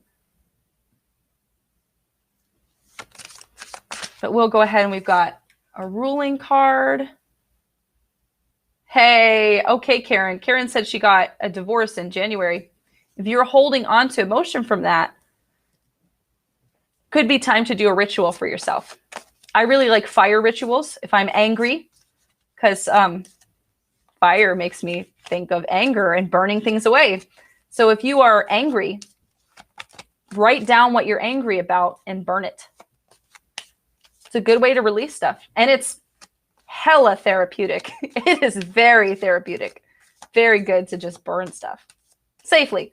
It is summer, so be safe. Caitlin says that you enjoyed listening to the readings. Thank you so much, Caitlin. I'm excited to do yours now. This is going to be fun. We've got the one ruling card. We've got the body. You're very welcome, Karen. So we got our ruler. We've got our body card. Very nice. We've got the mind energy. There we go. We have got emotions. Nope, it's upside down. There we go. We got our emotions. There's lots of water again. And we've got our spirit. Very good. This, to me, believe it or not, this actually feels like a really balanced energy, which is good. So it feels like there's a lot of balance in your life. I don't know if it feels that way to you. It feels that way to me energetically. Yes, you're working through things, but you have a lot of balance. So what I would take that to mean is that you probably have a really good spiritual foundation, maybe, or you feel very secure and strong in who you are, in your identity. So that's really good. I think that having a good foundation is essential for any kind of intentional spirituality. And I think it's essential for simply living. Even if you're not a spiritual person, it's essential to know who you are and to have that strong foundation, because that's how you trust yourself. That's how you learn about yourself, is having that strong foundation. So that's very important. So first of all, Caitlin, we're going to talk about the ruling energy. The ruling card that you got is Quetzalcoatl, the feathered serpent. So Quetzal is a bird. Coatl is the snake. So a Quetzalcoatl is literally the harmonious marriage of two things that do not go together. A snake, which slithers on the ground, and a Quetzal, a bird that flies in the air. So Quetzalcoatl is both of those things. It's the feathered serpent. So Quetzalcoatl is a message of duality in ourselves. A lot of times when you get Quetzalcoatl as the ruling energy, it's a message of shadow work, but not necessarily illumination through shadow work. It's more integration through shadow work. So it's more harmonizing your opposing forces in your life. And so what I mean by that is, in life, we have our outside selves. We have who we show the world, this persona. who we go to work as, who we go to school as, who we interact with other people as. And then we have this inner person. And a lot of times the inner person is shy, is quiet, can be angry, critical. This inner person is who we don't show other people. Maybe sometimes a glimpse of this inner person comes out when we're around people who we're comfortable with. But oftentimes we do not show our inner person to other people. The inner self is also the parts of yourself that you criticize. If you find that your inner self is angry or sad or critical, often it's because you haven't honored it. You haven't sat with that inner person and said, I don't think you're faulty. I think that you exist and you are the way that you are. And I'm going to honor and embody your powers. So what I mean by this is, think back to the horrible things people said to you as a kid. Did you love to sing or to paint or to do something super fun when you were a kid? And did you have people tell you, you're not that good? Or you shouldn't do that, it's not practical. You should study more instead of doing art. You make more money when you study. You don't make as much money as an artist. What did people tell you that was absolutely horrible as a kid? That's your inner person. And somewhere along the line, somebody told you to stop being that inner person. Somebody told you you were too loud. Somebody told you were too much. And so you stopped and you became more acceptable, more domesticated, more like what we are in society. The message of Quetzalcoatl is revitalizing that inner person and telling that person, you have a right to exist. And I am here to honor and embody you. This is why people are unhappy. This is why people cannot listen to their authentic beings. You can't listen to who you are if you don't know who you are. If you've silenced who you are because everybody told you it was unacceptable. So the message of Quetzalcoatl is figuring out who you are and embodying who you really are and making peace with who you have to show the world with and making peace with who you are in an inner being, as an inner person. It's about harmonizing. It's also about thinking differently about your habits, thinking differently about who you are, thinking differently about your strengths and weaknesses. Oftentimes, the things that you perceive as weaknesses are actually strengths. And oftentimes, the things that you perceive as strengths are often weaknesses. And so what I mean by that is, if you see yourself as somebody who's really strong, like I'm strong, I'm assertive, I'm good, a lot of times you hurt people with your strength. If you see yourself as quiet, as more analytical, as more reserved, and everybody says, oh, you're too quiet, and you start to hate that about yourself. You start to hate, I hate how I'm quiet. I hate how I'm perceptive. I hate how I'm more this way. Again, you're denying your inner self. So this is a mark to start to think about who you are really on a deep spiritual level.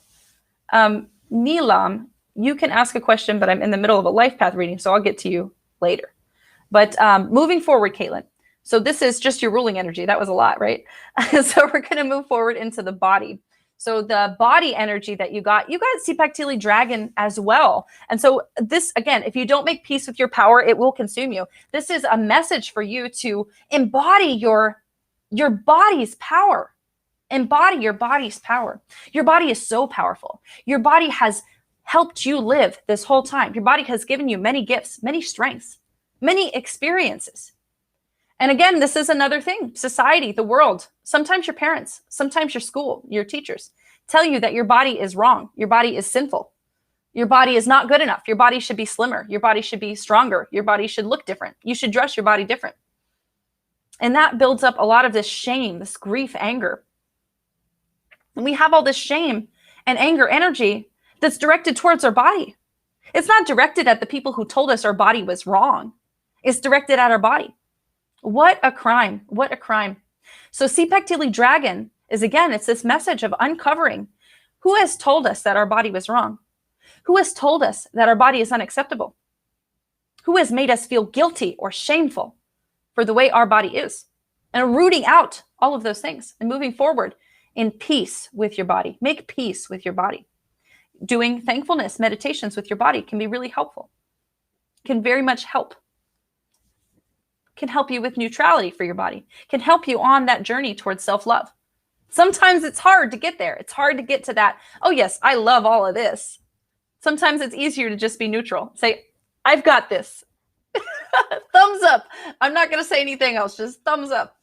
And so also, we mentioned this in the past too with a different reading, and I don't know if you were on for that, but a lot of times the dragon is about exploring you as a sexual being. And there's a lot of guilt and shame and repression about sex and about especially female bodies in our society. Shameful for the way you dress, shameful for the way that you're shaped, shameful for anything, shameful for your history, shameful for the people you choose to be with. And again, there's nothing to be shameful about. I believe in impeccability. I believe that if we make actions, there's a reason why we make those actions. That goes for people we choose to be with. That goes for what we choose to put on our bodies. You're not a mistake. Nothing you've done is a mistake. You're okay. You're holy. You're whole. You're wholesome. And so this is about making peace with yourself as a sexual entity as well. So embodying the power that you have in your body, but also embodying your sexual power. Could be time to take up some sex magic. That could be really cool, right? I don't know. Like, I hope there's not kids watching this stream. Oh my goodness. With a partner or with yourself. That's okay. You don't have to have other people to embark on this journey. But the next card that we'll look at is Jaguar. This is the energy of what's going on in your mind. And we see a jaguar, and they're seated on top of like a throne. This is very cool. I love this card. The jaguar is a symbol of magic. The jaguar is a symbol of stalking. I don't know if you have a real wiry house cat or if you've ever seen a real wiry house cat. They're wonderful creatures, and they remind me of big cats. I've got this one cat that's a hunter, and it's like so fun to watch her hunt. And it's like, she is a jaguar, but she's in this little tiny body. So it's so cute to watch her. But anyways, when you get the jaguar in the mind, it is a message to you that you should embody this magical idea of stalking. So you are to start stalking. And so I'm not talking about stalking like a crime. Like, please don't do that. And don't tell the police either that some lady on YouTube told you to stalk people. That's not what I'm talking about. Stalking is actually a magical practice. It's just like yoga or a meditation or creating inner silence. It's a magical practice. And stalking means you learn everything about whatever it is that you're stalking. And so usually I use this in reference to opportunities. So you think about this thing that you're trying to manifest, or like think about this thing that you're trying to call into your life.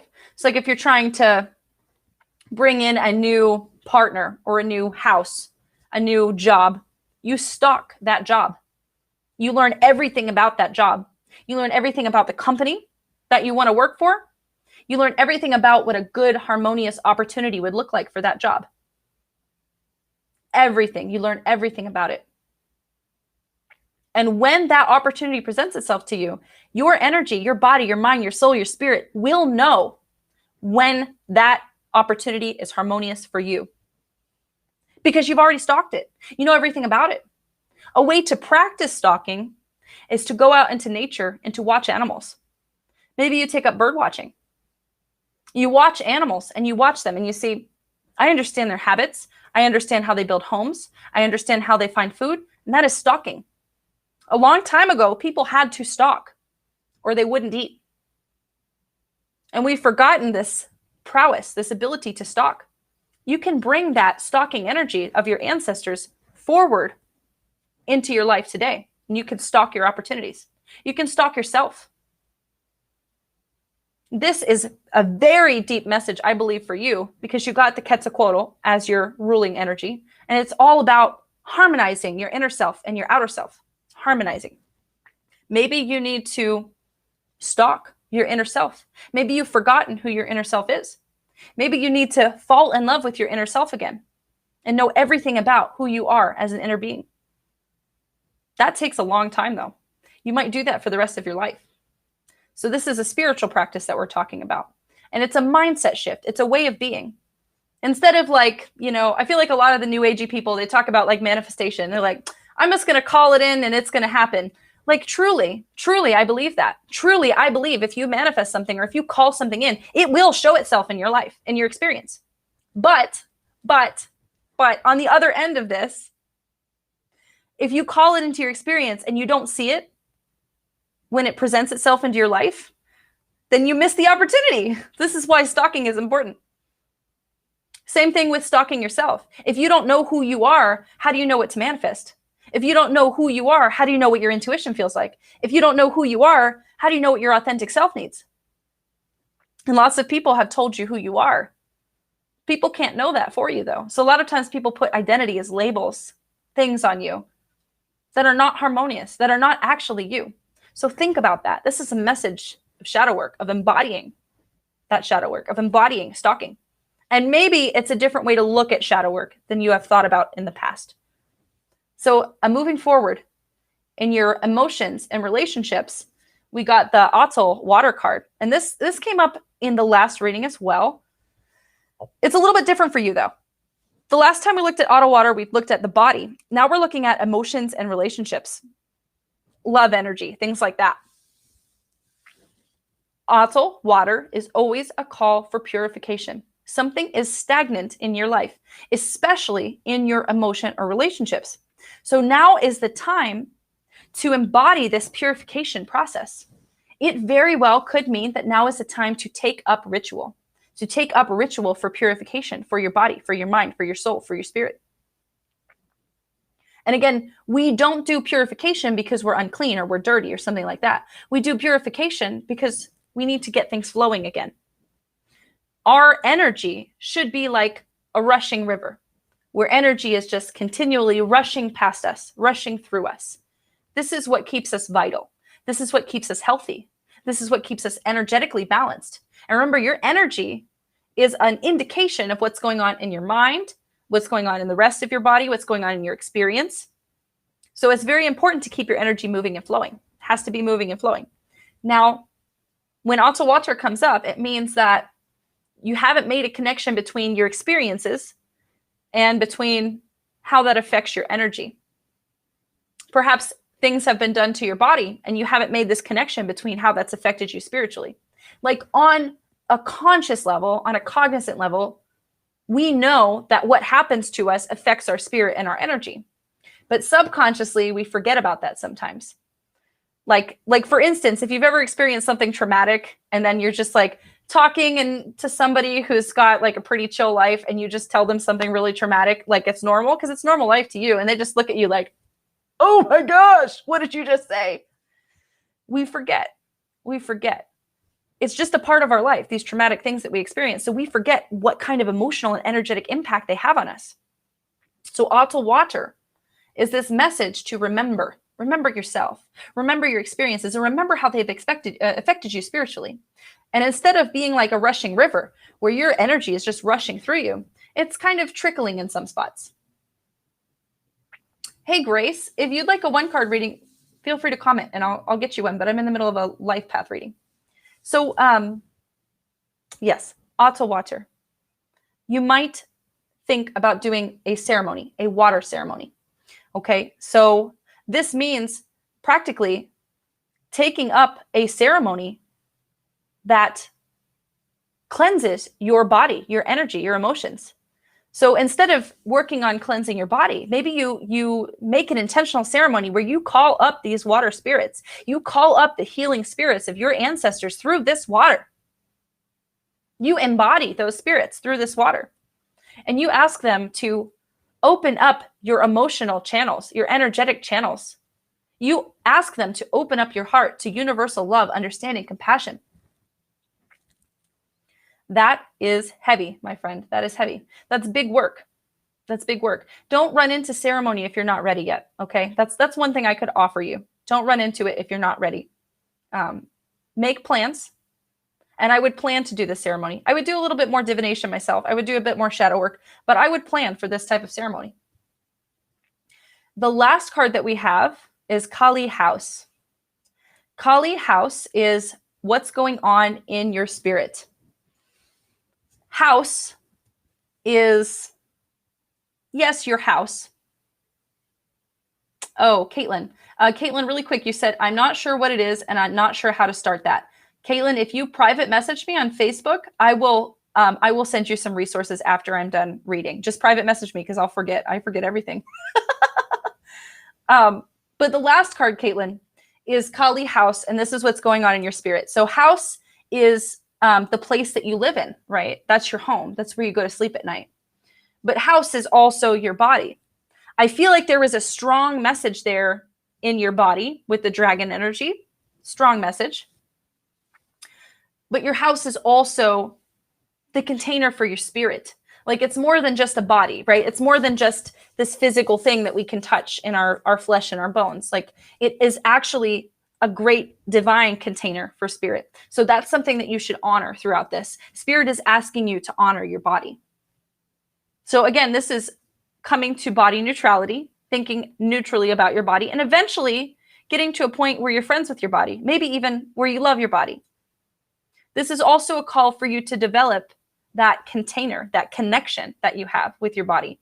So honestly, I think that for you, this is a call for meditation or for spiritual practice. If you already have a meditation or a spiritual practice, this is a call to be more serious about it. Like I mean serious to the point where maybe you set a reminder on your phone and daily you pick up this practice of something spiritual, something intentional, something that clarifies your mind. I really love meditations. I really do. And I want to tell you that meditation doesn't have to look like what you think it looks like.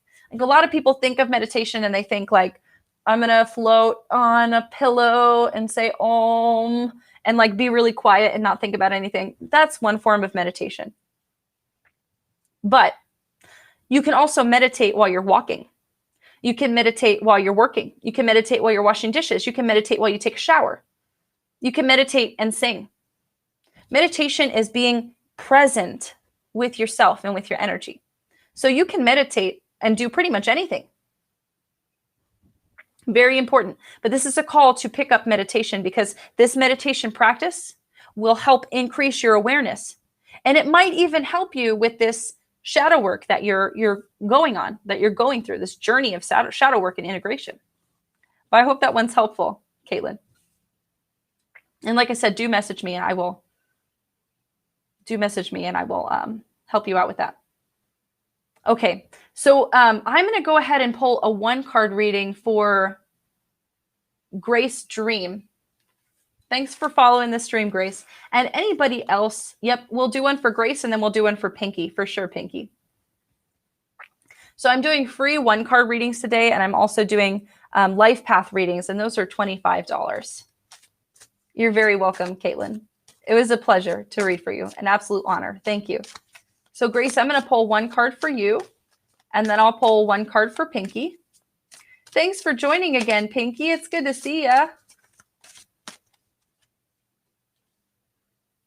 Okay, Grace. It's funny that your name is Grace Dream, actually, because this card that I got for you, Grace, is... Sorry, I'm highlighting a spammer. So Grace, this card that I got for you is actually, it's a card to me that looks like dreaming. Like it looks like 2 magical people harmoniously embodying the practice of dreaming together. And so dreaming can be a magical practice, which is really interesting. I don't know if you've ever thought about dreaming as a magical practice, but if you haven't, now could be the time. So the energy that surrounds you is the energy of the raven. Remember, this is just a 1-card reading. So what I would say from just this 1 card is that you have a lot of harmonious energy around you. You have a lot of magical energy around you. If you wanted to start a new magical practice or manifest something into your life, the energy is very harmonious.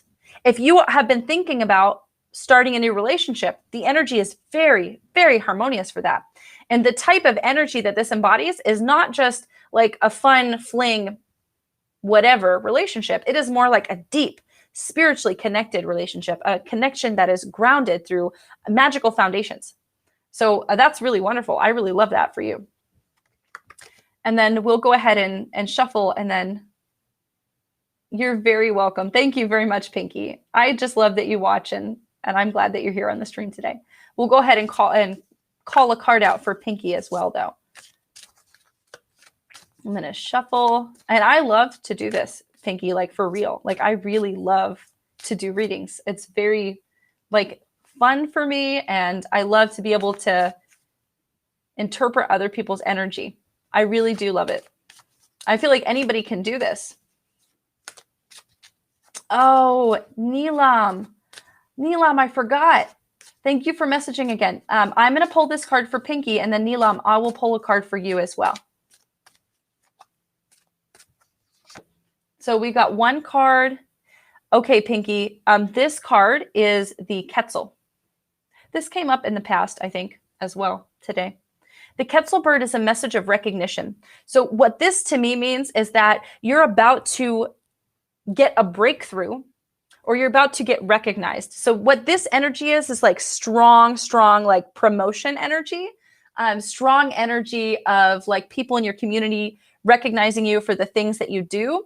It is strong energy of recognition. So generally the Quetzal is like a very good omen and very good energy. So that's very good, Pinky, to get the Quetzal bird. But like I said, this means recognition, and it means that people are going to start seeing. Oh, now I dropped the Quetzal. People are going to start seeing you for all that you have to offer. So breakthrough energy. Okay, Neelam, thank you so much for being patient with me. I appreciate you. But let's go ahead and read for you. I'm going to pull a one card reading for you. Pinky says thank you. You're very welcome, Pinky. Thanks for watching. Okay, Neelam. Okay. So the energy that surrounds you, Neelam, is the quail.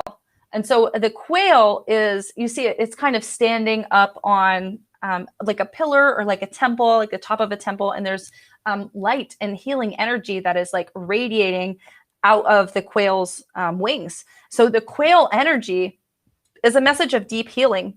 So if you have been going through a lot of interesting times, maybe you've been going through some times of pressure, you've been going through instability, uncertainty, that is going to clear for you and you're going to experience healing. Okay, so this is very deep, good, gentle healing energy for you. So that's really wonderful, Neelam. Thank you guys so much for watching. I really appreciate you. I will be live again on Thursday to do free intuitive readings. If you love these messages and the symbolism, check out my Patreon. I offer messages. I offer messages on Patreon every single day, and they are correlated to the calendar. So thank you again. Like, share, subscribe, all that good stuff. And we'll catch you on Thursday. Bye, friends.